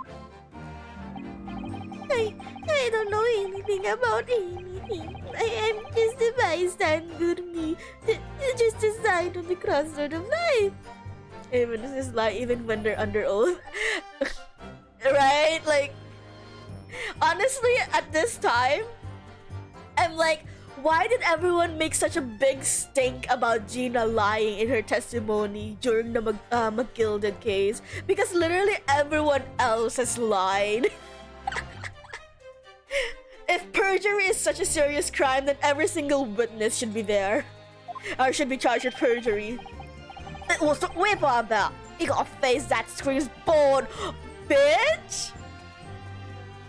Bitch, he's right there. But also, I really want to press that statement. I can't see how this changes anything anyway. The detective still died when we heard the gunshot.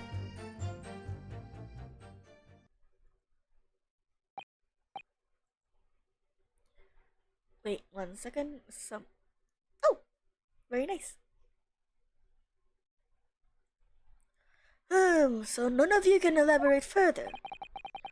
Shaken by the crime they witnessed, and with only the light of a few candles and an oil lamp by which to see, we can expect these witnesses to be able to give a more precise account of what happened. Listen, remember the escapade where Kazuma gets tongue-tied?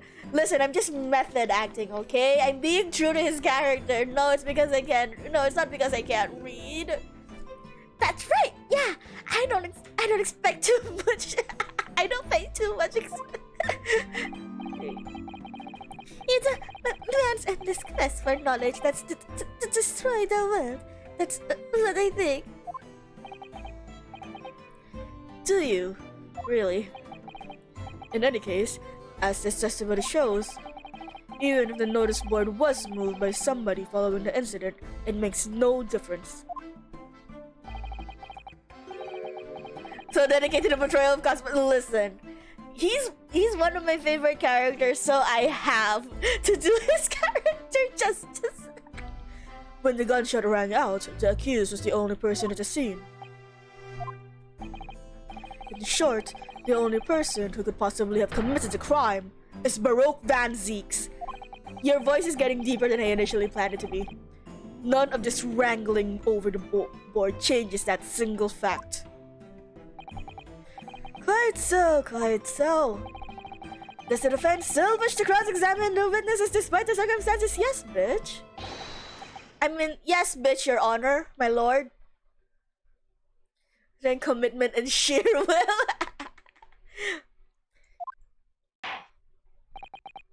Very well, then you may proceed, counsel. Someone's been watching John Wick recently.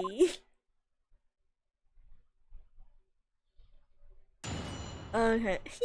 I still not using Kazuma's face down there. Okay, so I don't know anything about no notice board. That seems... I'm clear about it. I was being doing business some second years at the time. What? I thought you went to get help. I don't know. It's just a bystander, just a sign crossroad of life. That sounds useless. This one I really want to press. Can't see the changes, anything. Anyway, I think it's still dive in gunshot. I mean, yeah, that's true. So I don't. Okay, let's just press everything. I at the moment I can't find out an inconsistency. So you admitted it was the board you wiped your bloody hand on. Admit it? What's to admit? It's there plain as day for all to see. A smashing print on my right hand. Perhaps you wanted to hide that handprint. So, you read it on a notice board and pushed it into the corner, did you? No! Imagine the weight of that great lump. Do I look like a powerful and well-nurtured man? Well, did you see anybody else moving the board? I've got nerves of steel, I can tell you, but even I have my limits. There was blood in the floor in front of me, and the Grim Reaper himself standing over it. And there was a precious little light inside either. My bottom lip was all quivering. In other words, this witness is unable to give definite testimony at that point. Oh man, I really love John Wick, to be honest. Like,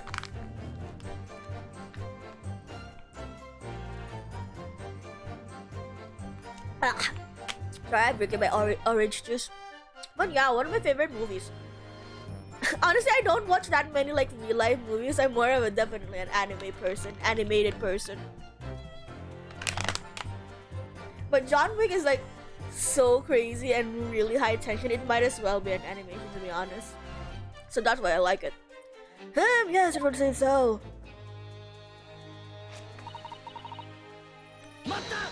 What's with the second year business you're talking about?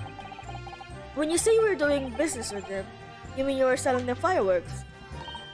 Yeah, what else? There's a priority school just around the corner, sir. These cheeky little so-and-sos, I've got a plan to blow these schools to kingdom come.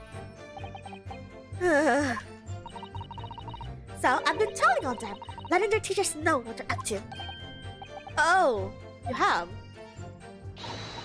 Yeah, we don't want anyone to get hurt, so I let the school know the kids are playing with dodgy toys. Then, praise the Lord, the teachers take all the fireworks off them. And then, praise the Lord again, the kids all come back to me and buy more. Everyone's happy, see? Ma'am, honestly, get that bag. Get that bag. What a racket. Cause, sometimes the teachers give me a little bonus to thank for letting them know. It's a busy old life selling explosives. Venus is a skillful goddess indeed. Well, the benefit. Oh! Who threw that at me? Well, telling barefaced lies is kind of my thing, really. I'm ever so good at it. Okay, what do you have to say again, Beppo? She's immoral, but what a girl. But honestly, she just knows good business. She's doing it, but nobody's getting hurt because she's also telling on them, which also means that she gets more money. She's smart. Give her that. Something wrong, Mr. Sandwich. If I said I was, would we just leave it at that? Would that be the end of it?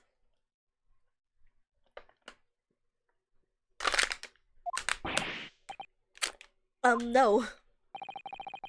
Did Miss Venus's statement just now bring something to mind, perhaps?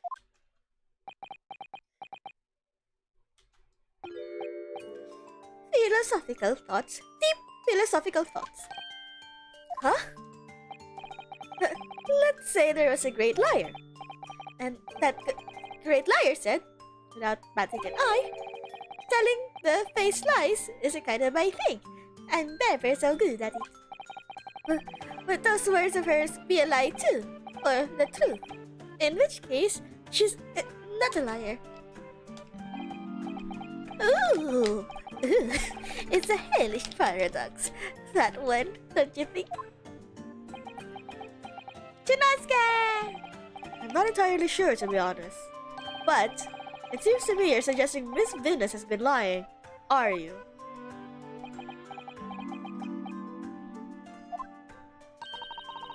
What are you on about, old man? Trying to cause trouble, are you? Keep on like that. Oh no. And I'll wrap your whole body in fireworks and set them off. That'll give you something to tremble about. You have a certainly disturbing mind behind that innocent face, young lady. So, Miss Venus has lied in her testimony. Perjury! And is that what you're saying, Mr. Sandwich? Well, if it means I'll be burning in hellfire for the rest of my days, so be it.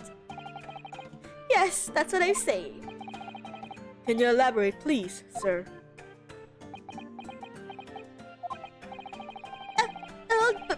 Blabbermouth here headed for the room where the gunshot seemed to come from. But there was someone else who crept up the stairs behind him, too.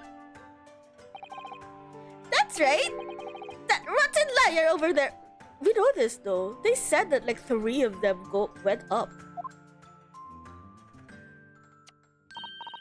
Hehe.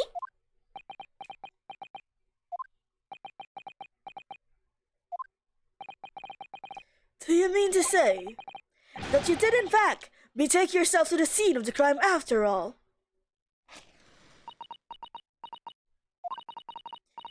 Well, I tell you, eh? Ah! Don't do that! I said it was a good telling bare-faced lies, didn't I? Yes, you mentioned it. Well, that revelation rocked the whole courtroom, didn't it? Who knew firecrackers packed such a punch?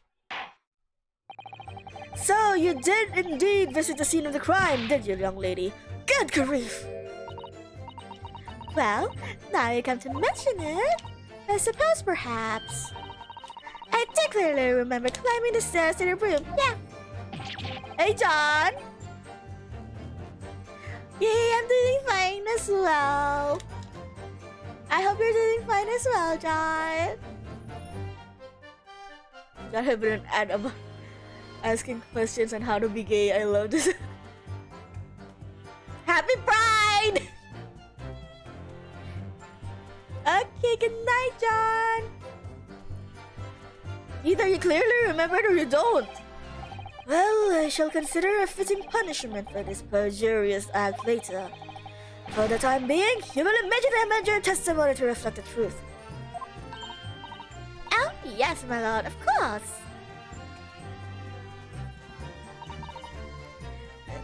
Gossip and have a little bit in a... You make a habit of lying, do you, Miss Venus? Well, I suppose so. I don't really know, to be fair. If you want my advice, though, I take everything I say with a big pinch of salt. Alright, but you did in fact go to the room where the victim was killed on the day in question, didn't you? Oh, please. As if I would. I can't think of anything more terrifying. The truth, please. Thank you, Kazuma. Well, alright, just a bit then. I mean, a girl my age is curious about stuff, you know? Did you touch anything at the scene? Oh, please, as if I would! The truth, please. Well, alright, just a bit then. I had a look to see, but if there was anything I could sell. So I did give the place a once over, but it was nothing to wow about. Right, now, I hesitate to ask, but... Oh, thank you so much for the hydrate, John! I ran out of orange juice. I'm back to drinking water. Is it? You didn't move the notice board by any chance, did you? Oh, please! As if I would touch anything like that! Just a few bits of loose change is all I add! The truth, please. Kazuha! Well, alright then. I thought there might be something happening underneath it. So I blasted the flippin' thing! Sorry, flip the blasted thing. Oop. Thank you so much for the posture check, Mr. POV. Yeah.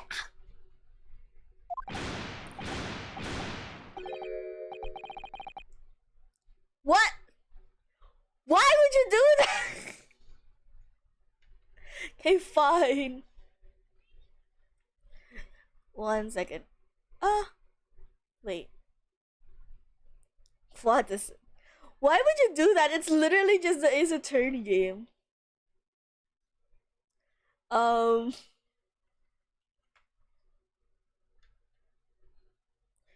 Okay, 5 minutes without it. Fuck. Shit. Okay, this definitely doesn't make it easier. You also, I will have to say I cannot read chat when I don't have my glasses on. So you're gonna have to like wait 5 minutes until I see it. You're telling us. Oh shit! Oh god damn it. Ah! I really hate that I can't see this expression. Ah! I have to send this to like the group chat because I can't see.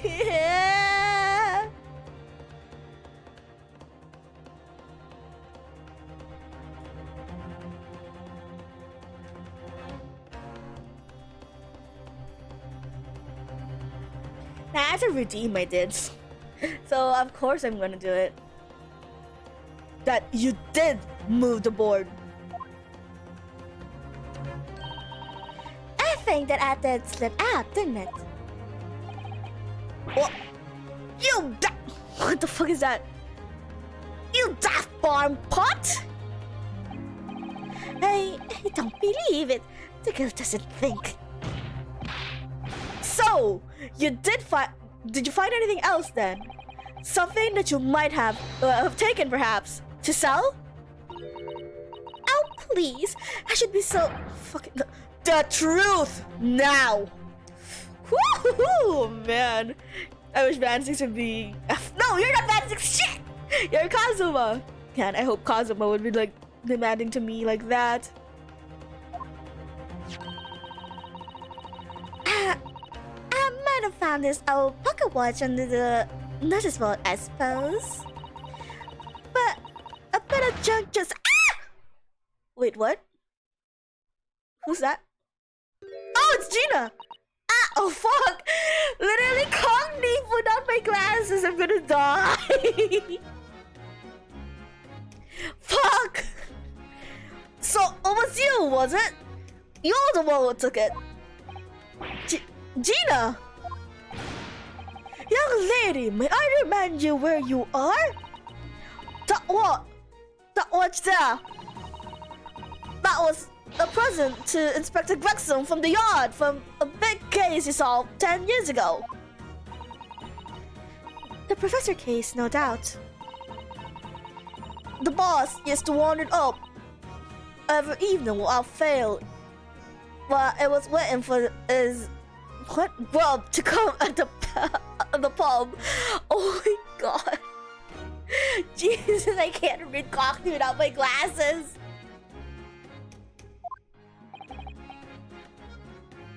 I see. I swapped it at once and blimey was he upset. He gave me a right earful. Said he added Mr. Day in the 10 years polishing it and wanting it.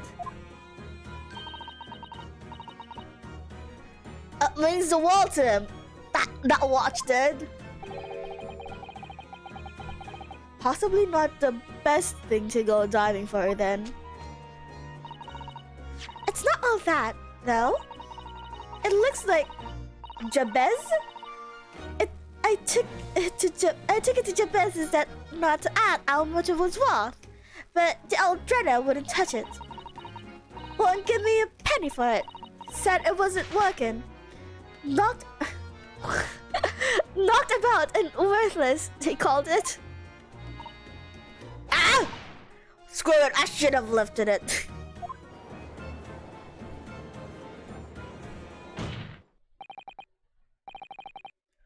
That watch must be submitted as evidence at once.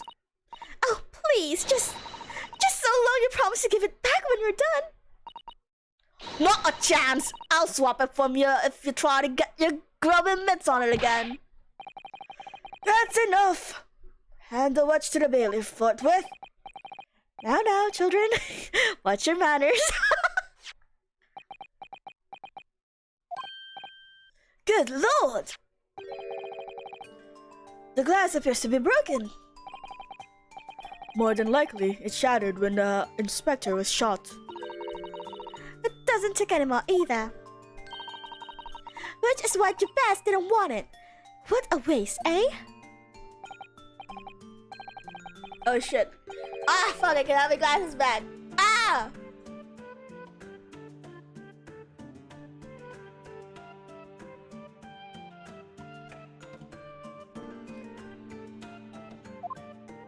Fuck. Shit, I didn't read that. I was scrolling up to chat again to catch up. What have you guys been saying behind my back while I couldn't read you?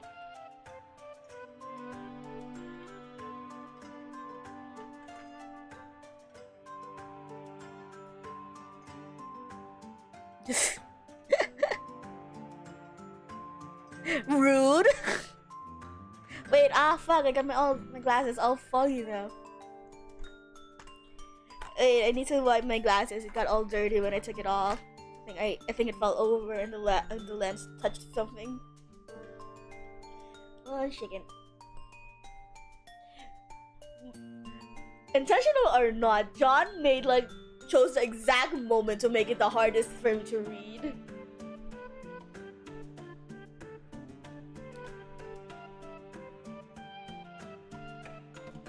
I can see again. Oh, wait. Oh, yeah, we have a time of death now. What was the judge saying?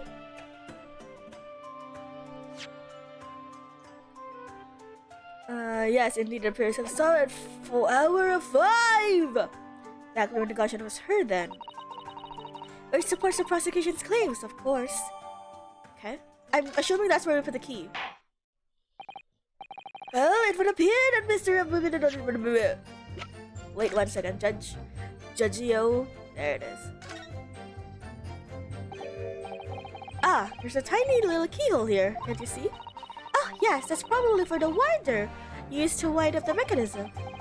It looks a little unusual, don't you think? Yes, you need just the right key to wind it, I imagine. Why do I feel as though I've seen it somewhere? Something a bit like a key that's a right for a recital. It would be wonderful if we had the key. Let's check carefully over what we've already found. Well, if I find it, are you gonna use it? Oh wow, exactly 5. It felt seductive. What do you mean? The glass over the face really is badly cracked. Look. What a shame when the inspector clearly looked after it so carefully. I imagine Mr. Sholmes could repair it, don't you? Yes, I should think so. He's very adept at things like this. A useful man to have around, in fact. But kindly remember that he's a great detective, Mr. Natadon, not an odd job man, okay? He said great.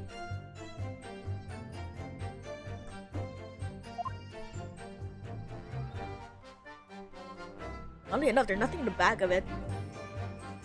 I was expecting like something in the back or like on the lid, like, you know, Full Metal Alchemist style. Okay. Can we finally? Can you use that to wind it?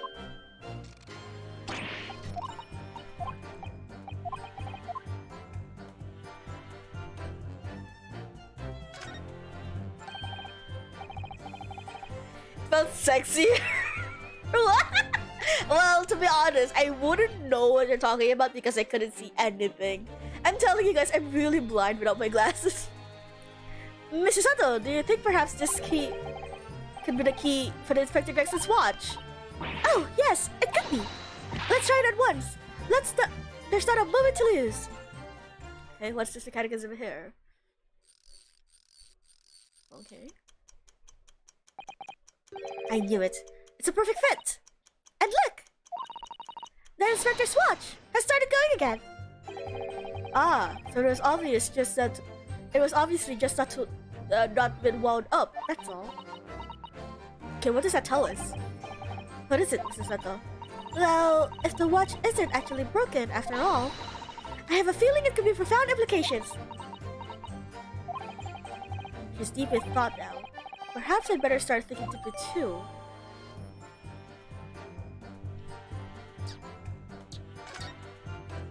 I don't exactly get what that clue is at the moment.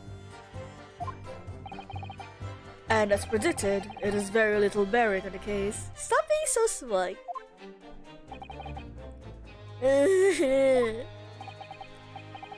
Now then, continue your cross-examination, please, counsel. What? What? I somehow fear. And think about it, I'm just a bystander across rate of life. Yeah, none of their statements currently mentioned the clock or the watch. But you did go to see what happened in the room, didn't you? Renzo Street is my whole world. It's all I know, and all I know, I know all of it. I have to make it my business to know if I want to hold my side up high. So you did go to see what had happened. It's not the destination that's important. It's how you get there, isn't it?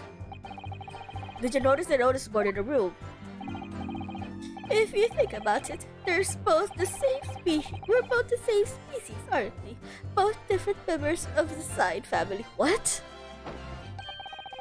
So, if I spotted it, I might have tried to trip it up out of sense of rivalry, I admit. Someone really needs to tell you that you're Homo sapiens and Homo sapiens. I thought that was literally going to stop that. Someone should really tell you that you're homo. Actually, I'm gonna do that myself. I'm gonna screen cap that.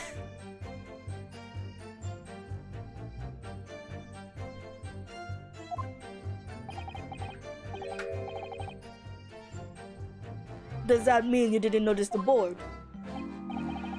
I only repeated what I said before. I don't know anything about anything. I'm just a bystander me, just decided the crossroads of life.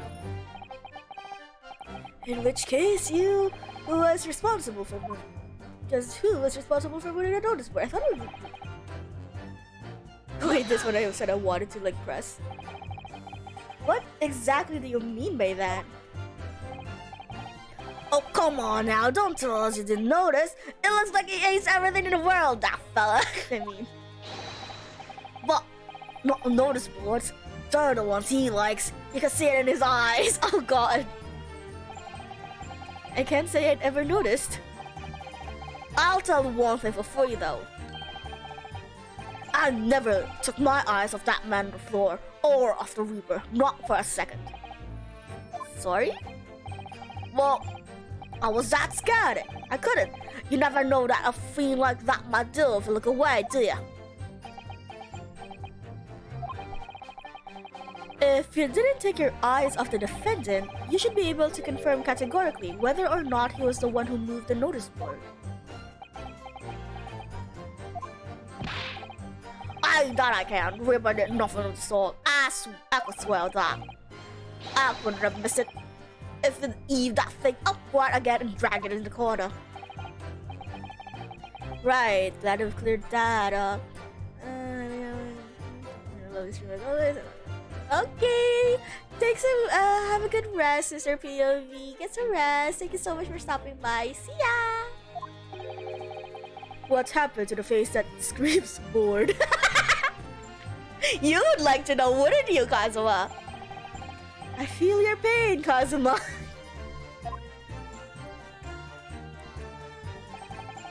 I can't see the change anything. The detective died in a gunshot.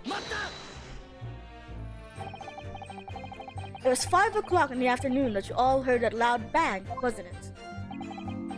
Maybe the notice board fell over, or maybe it didn't. Maybe I fell over, or maybe I didn't. But the Reaper's fate is sealed either way, because of the gunshot we all heard. So, your fate's sealed too.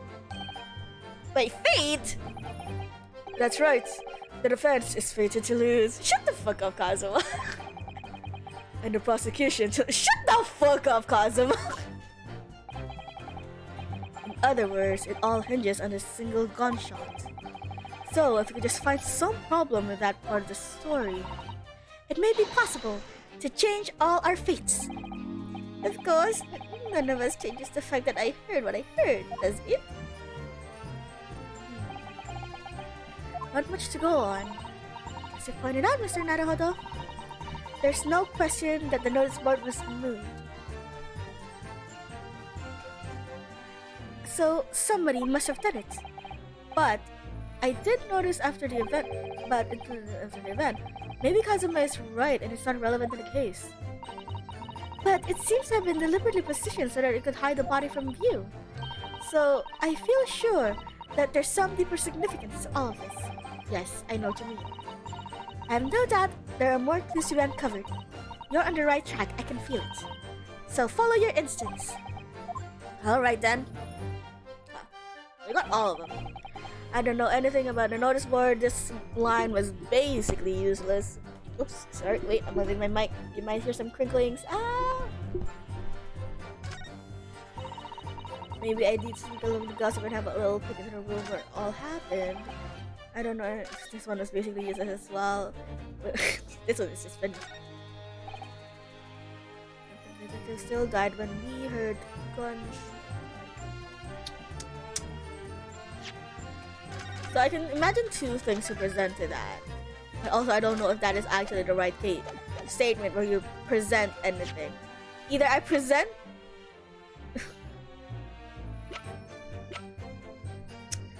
Surely it's this, right? Because we just got it.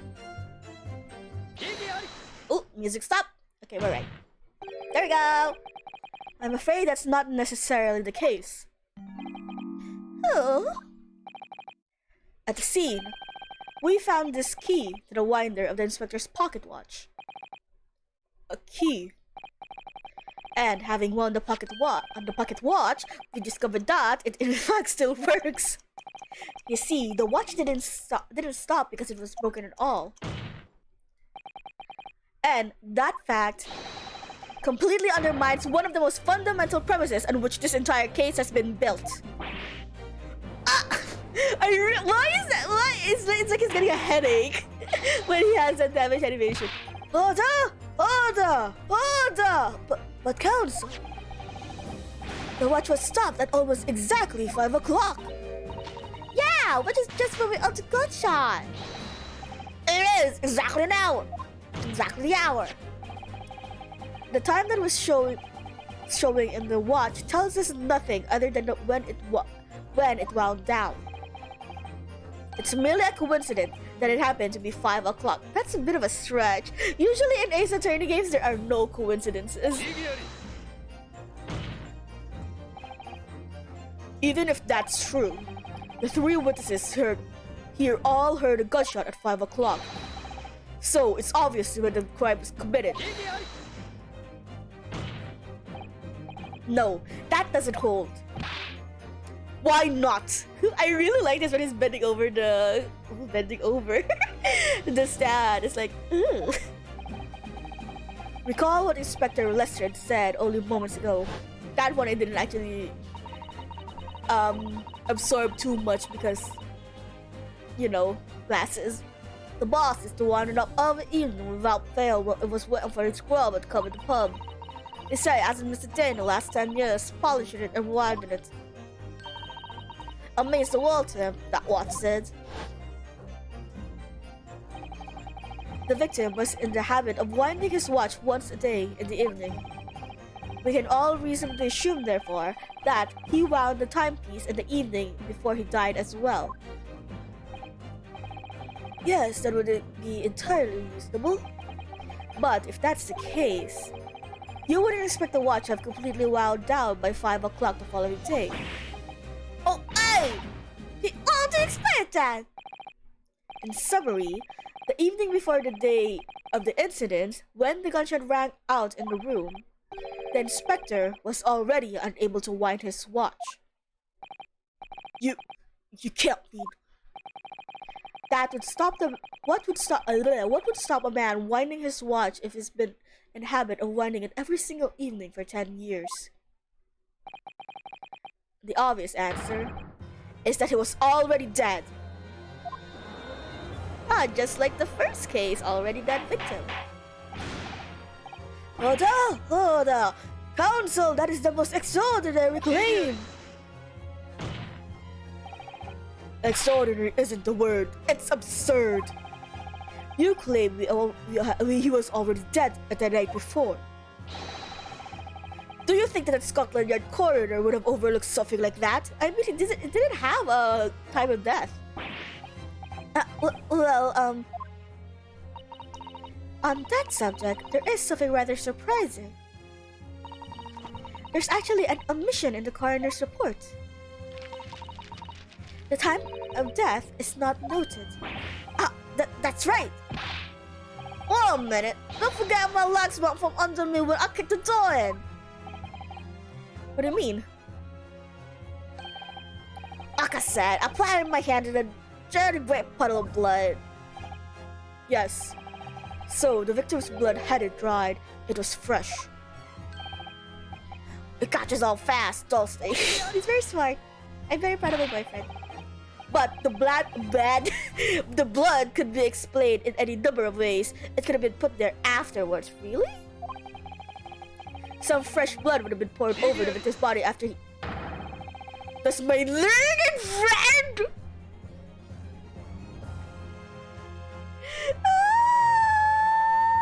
He called me learned friend! Does my learned friend think that fresh blood is available on every street corner? Well, it needn't necessarily have been human blood, of course. We've been told previously that Scotland Yard has no way to identify blood as human. He's learning so much from Van Zieks, right? But also, that implies...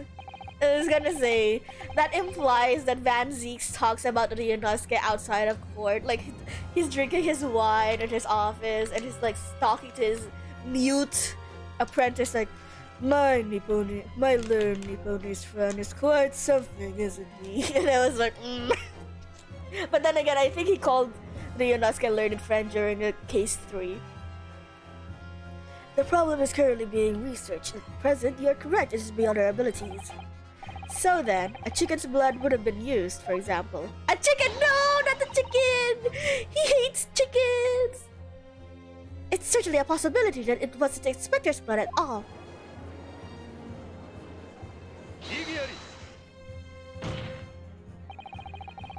But the gunshot was heard at 5 o'clock that afternoon. That's beyond question. Is it though? What? Oh, I really love, like, we're just... Every accusation Kazuma is throwing at us, we're like deflecting him and then we're pinning him down. It's very... Given that the time of death of the victim has already been called into question, isn't it beyond the realms of It isn't beyond the realms of possibility that what these witnesses heard wasn't a gunshot at all. Oh, police! What are you trying to say? Oh, it's not what we heard. It was loud bang that came from this room. Oh, but you still have that, sir. Kazuma and Banshee is bending over and venting about Ryu. That is absolutely true. like Banshee's going, my learned Nipponese friend is doing some stupid shit in court again. And Kazuma is just, yeah, he does that a lot. You don't even want to know the half of the stuff he's done in university when we're still students. Now you listen to me, as street sellers his ears are his livelihood. I don't doubt your ears, sir, but all you can state with certainty is that you heard a noise. Explain yourself then, counsel. A noise that sounds like a gunshot could have been made with the firecrackers. Something like this. The culprit could have set off one of these to fake a gunshot. Good gracious! The very fireworks that are sold by the witness? Hold on, Mel. Are you saying I did it? Popping a little firecrackers would make a little pop anyway, see? Not 100 of them together. The Venus special that you sell for 600 pennies sound like this. So, as the court can now attest, it sounds very much like a gunshot, in fact. Wait, I guess, yeah, who would pay 600 pennies for that? So it must be like very few people, right? so you can like name who bought them. You're trying to suggest that somebody set one of those fireworks off at the scene. I'm suggesting that somebody knew the defendant was in the room at 5 that day and sought to implicate him by creating a sound like a gunshot for these peddlers and Fresno Street to hear. That's very complicated. But even the accused himself has testified that he saw no one else in the room at the time.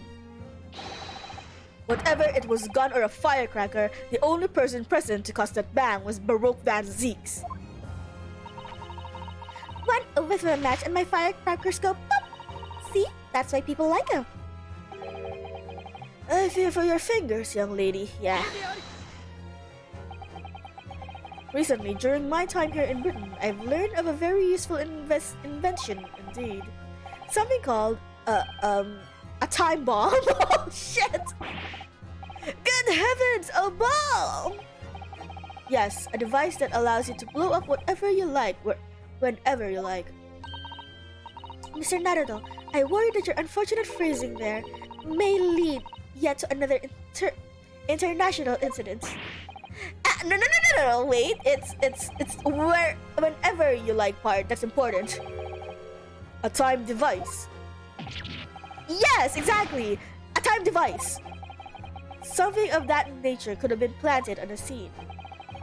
A device that was able to produce the sound of a gunshot long after the culprit had left. Your extravagant claims will have to be sustained with evidence, counsel.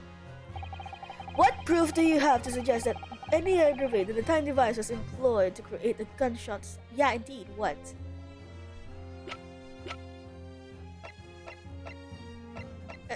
I don't... what?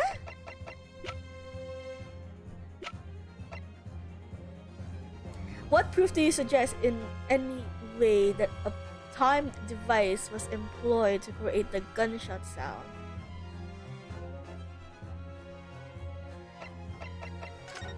Van Zeeks, help me! What do they want from me? What are they asking of me? Van Zeeks, help! Help!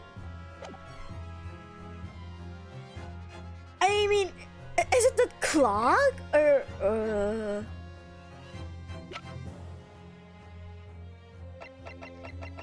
It's my bandana. I'm kidding.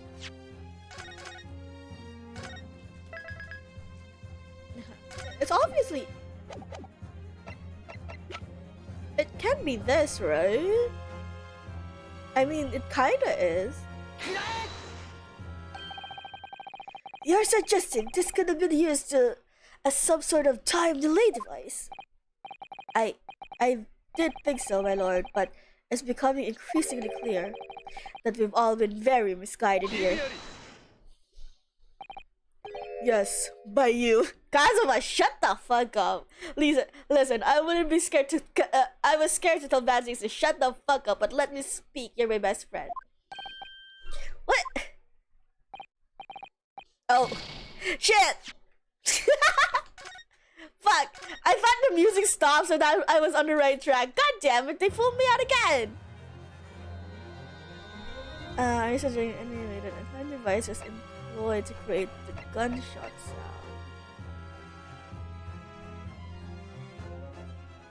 Oh, is it the candle? Oh! Okay. Oh, okay. Oh, yeah, that makes sense because one is longer than the other, so something went off. As the court has already discussed, the tip one of the candles in this candle has been blown off. Indeed, because it was struck by the bullet, which presumably passed through the victim. I don't think that's possible, my lord. Not possible. Why? Because of the scorching. There are gunpowder scorch marks clearly visible in the broken candle. There are. Goodness, yes. But is it not the case that there was also scorching of the victim around the bullet entry wound? That's right, there was. But, as we heard earlier, scorching like that only occurs when the target is in very close range, a matter of centimeters from the gun. Oh! which means that the scorching of the candle can possibly be the result of a gunshot. You're suggesting it came from the fireworks. That gotta be it, eh? How'd that be it? The fact that there's such a visible scorching on the candle suggests that the fireworks must have been right next to it when it exploded. Or, to put it another way, the candle and firecrackers were joined together. Ah, that's a good start. The culprit somehow attached the firecracker at the point partway down the candle. After the killer had left the scene, the candle slowly burnt down along with the other two, until eventually it ignited the fuse of the firecrackers, generating a loud bang. Man just has his ass out, Jesus.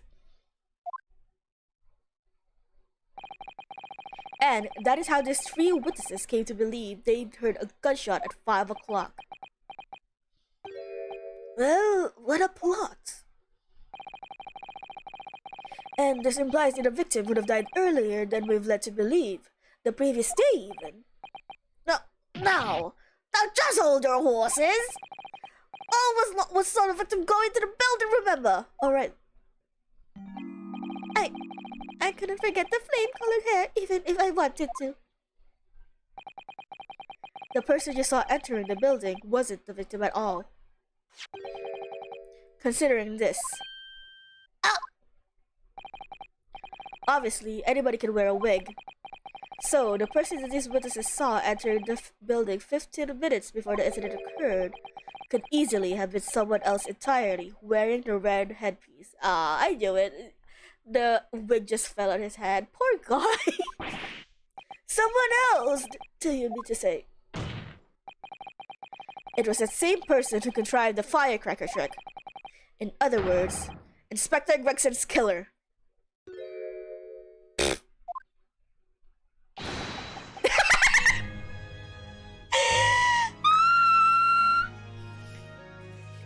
Ooh, the music again. Aw, it's so nice to have someone laugh sometimes. Oh, very impressive. Ryunosuke naruhodo.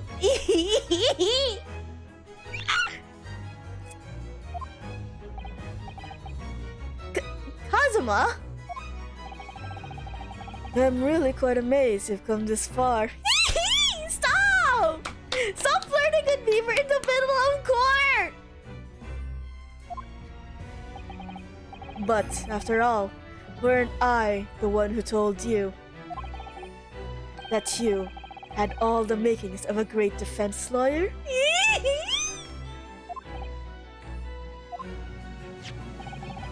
I also noted the lack of time of death in this report, a stark omission.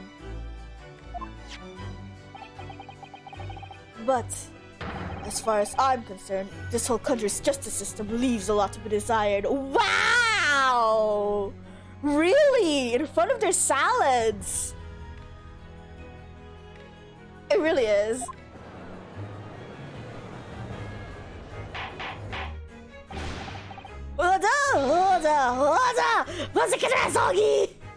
He really is, like, and also it's not even like he's doing it on purpose. It's just that when the feeling takes him, he has to say it. The man has no impulse control whatsoever. So if he feels like declaring that he loves Ryunosuke to the bottom of his heart, he's just gonna do it outright. It doesn't matter what he would be doing. They could just be walking and like eating something, and he'd just do it. What on earth do you mean by that statement? I heard that many of the leading members of Britain's judiciary are present to observe the trial today. So, we cannot allow even the slightest doubt to be overlooked. The defense's assertion about the time of death based on the victim's stopwatch is just conjecture. But, while the possibility exists that my learned friend may be correct, we have a duty to explore it. Asogi, let me kiss you in the mouth right now. I love you. Well, certainly. I would agree with you. And what immediately comes to mind, of course, what was Inspector Gregson doing and where did he go on the day before the incident? Do you know? The inspector always carried out his investigation work alone. His movements were treated as confidential within Scotland Yard. Even within the yard. However, considering the evidence we've been presented with so far, I'd like to I say it's fairly apparent that what case the man was pursuing, wouldn't you, my learned friend? You can't just do this to me! Kazuha, you're controlling my dick! I do have a feeling about what case he might have been investigating. Right, CFOs? I feel like when we blow him away with our amazing defense, he's just gonna like have the hardest boulder and then like jump over the bench and in the middle of court get on one knee and ask Ryunosuke to marry him because he's just that blown away. Yes, I agree. Surely. My lord, the defense believes it can explain to the court the case that was being investigated by Inspector Gregson at the time of death. It was the Red-Headed League, right? Blow him, right? Unfortunately, I don't think there's like much privacy there. I don't think we can blow him discreetly because there are also people from the gallery behind him. God damn it. But in Van Ziek's office, very well, present your argument to the court.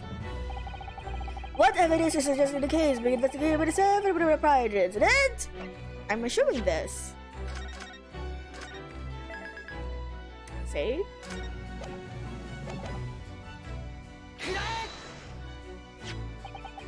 Oh, the wig, okay. I believe this red headpiece points to the answer.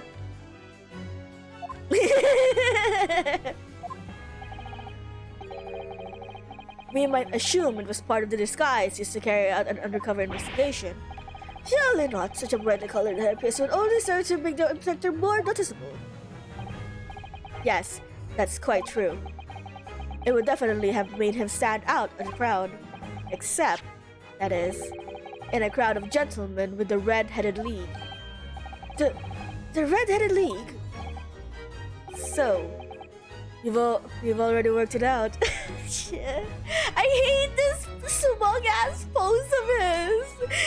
It kind of gives me like bedroom eyes, feelings, vibes, signals. Ah! What on earth is all this about? Is there such an extraordinary league of gentlemen? I really like how he pulls that out. Like, whoop, it's very determined and full. Hi, Chuckle. The red-headed... fuck, why did I just suddenly go to Van Ziek's voice? The Red-Headed League is currently under investigation for a grand deception. A deception of what nature, Council? They've been targeting red-headed men across all of London and tricking them out of small sums of money. 2 men were arrested for the misdemeanor only yesterday, in fact.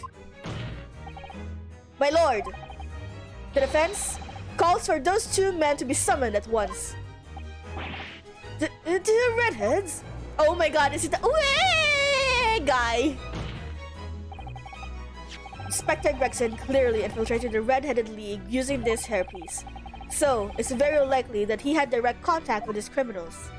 Oh, so he did wear it. Oopsie. And it's quite possible that such contact led to more serious events.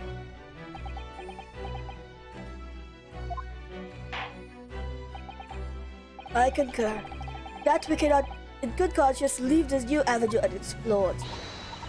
Well done, Mr. Naruhodo!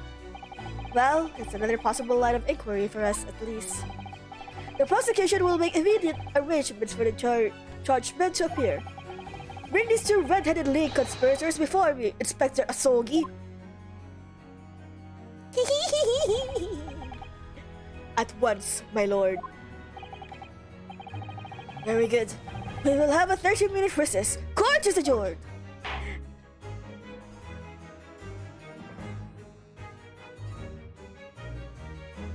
Oh, wait. I have to admit. Arguably, we were in a good time. We made good time this stream. But, I really, just for today, I really want to continue on a little further.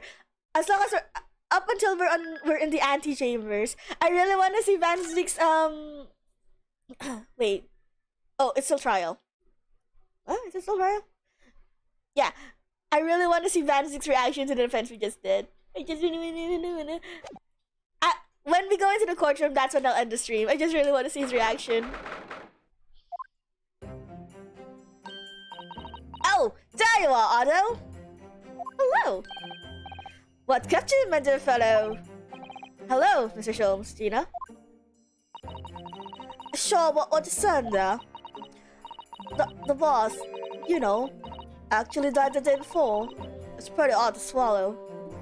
I mean, shouldn't we... Why didn't the coroner write that down is what I'm curious about. Yes, I was shocked by the revelation too, Gina. As was I, possibly more shocked than both of you. It's not a competition, Mr. Sholmes. But I was more shocked than all of you put together. This is the autopsy report in question, is it? Yes, it's strange that there's no time of death noted.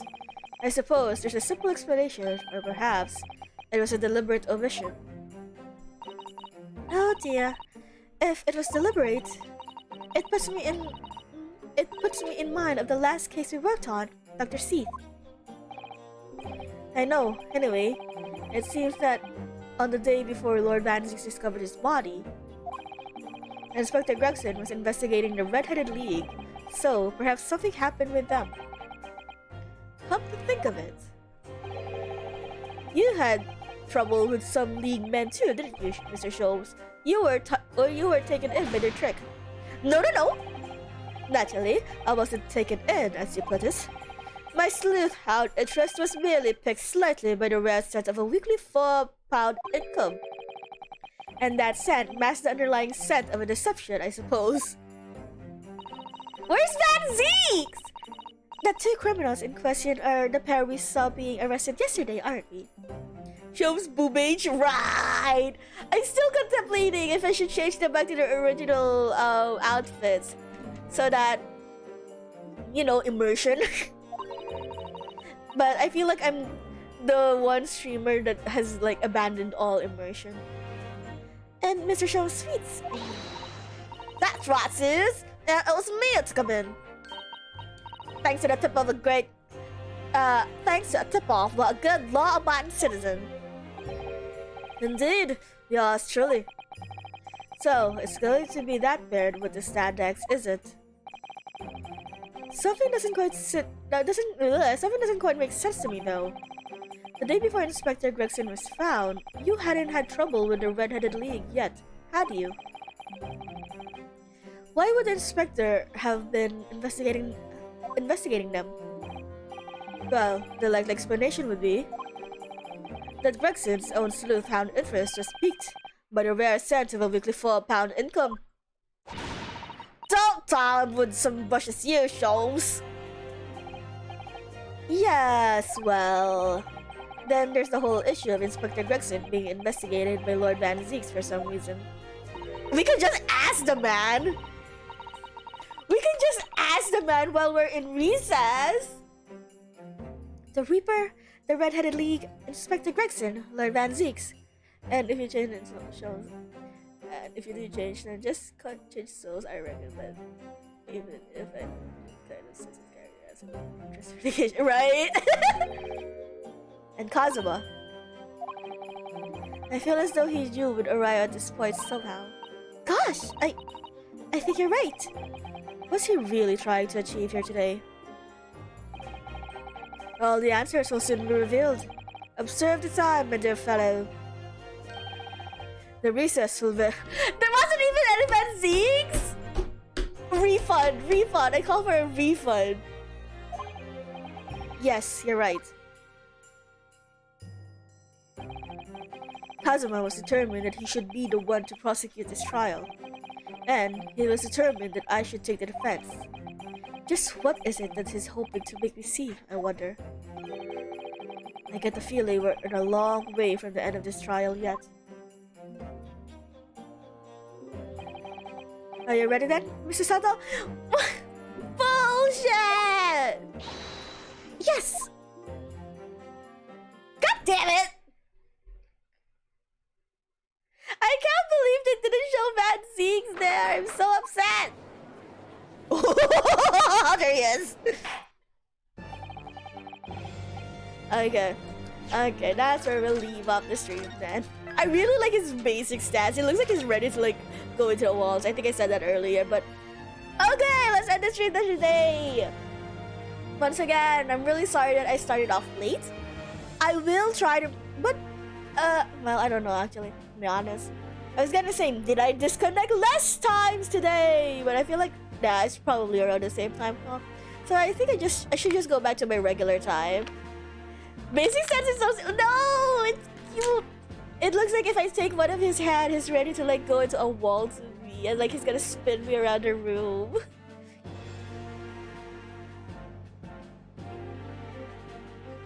Yay, thank you so much, CFOs. It's very nice. So I'll stream again at my regular time. The countdown on my about page is gonna be the accurate one again, hopefully.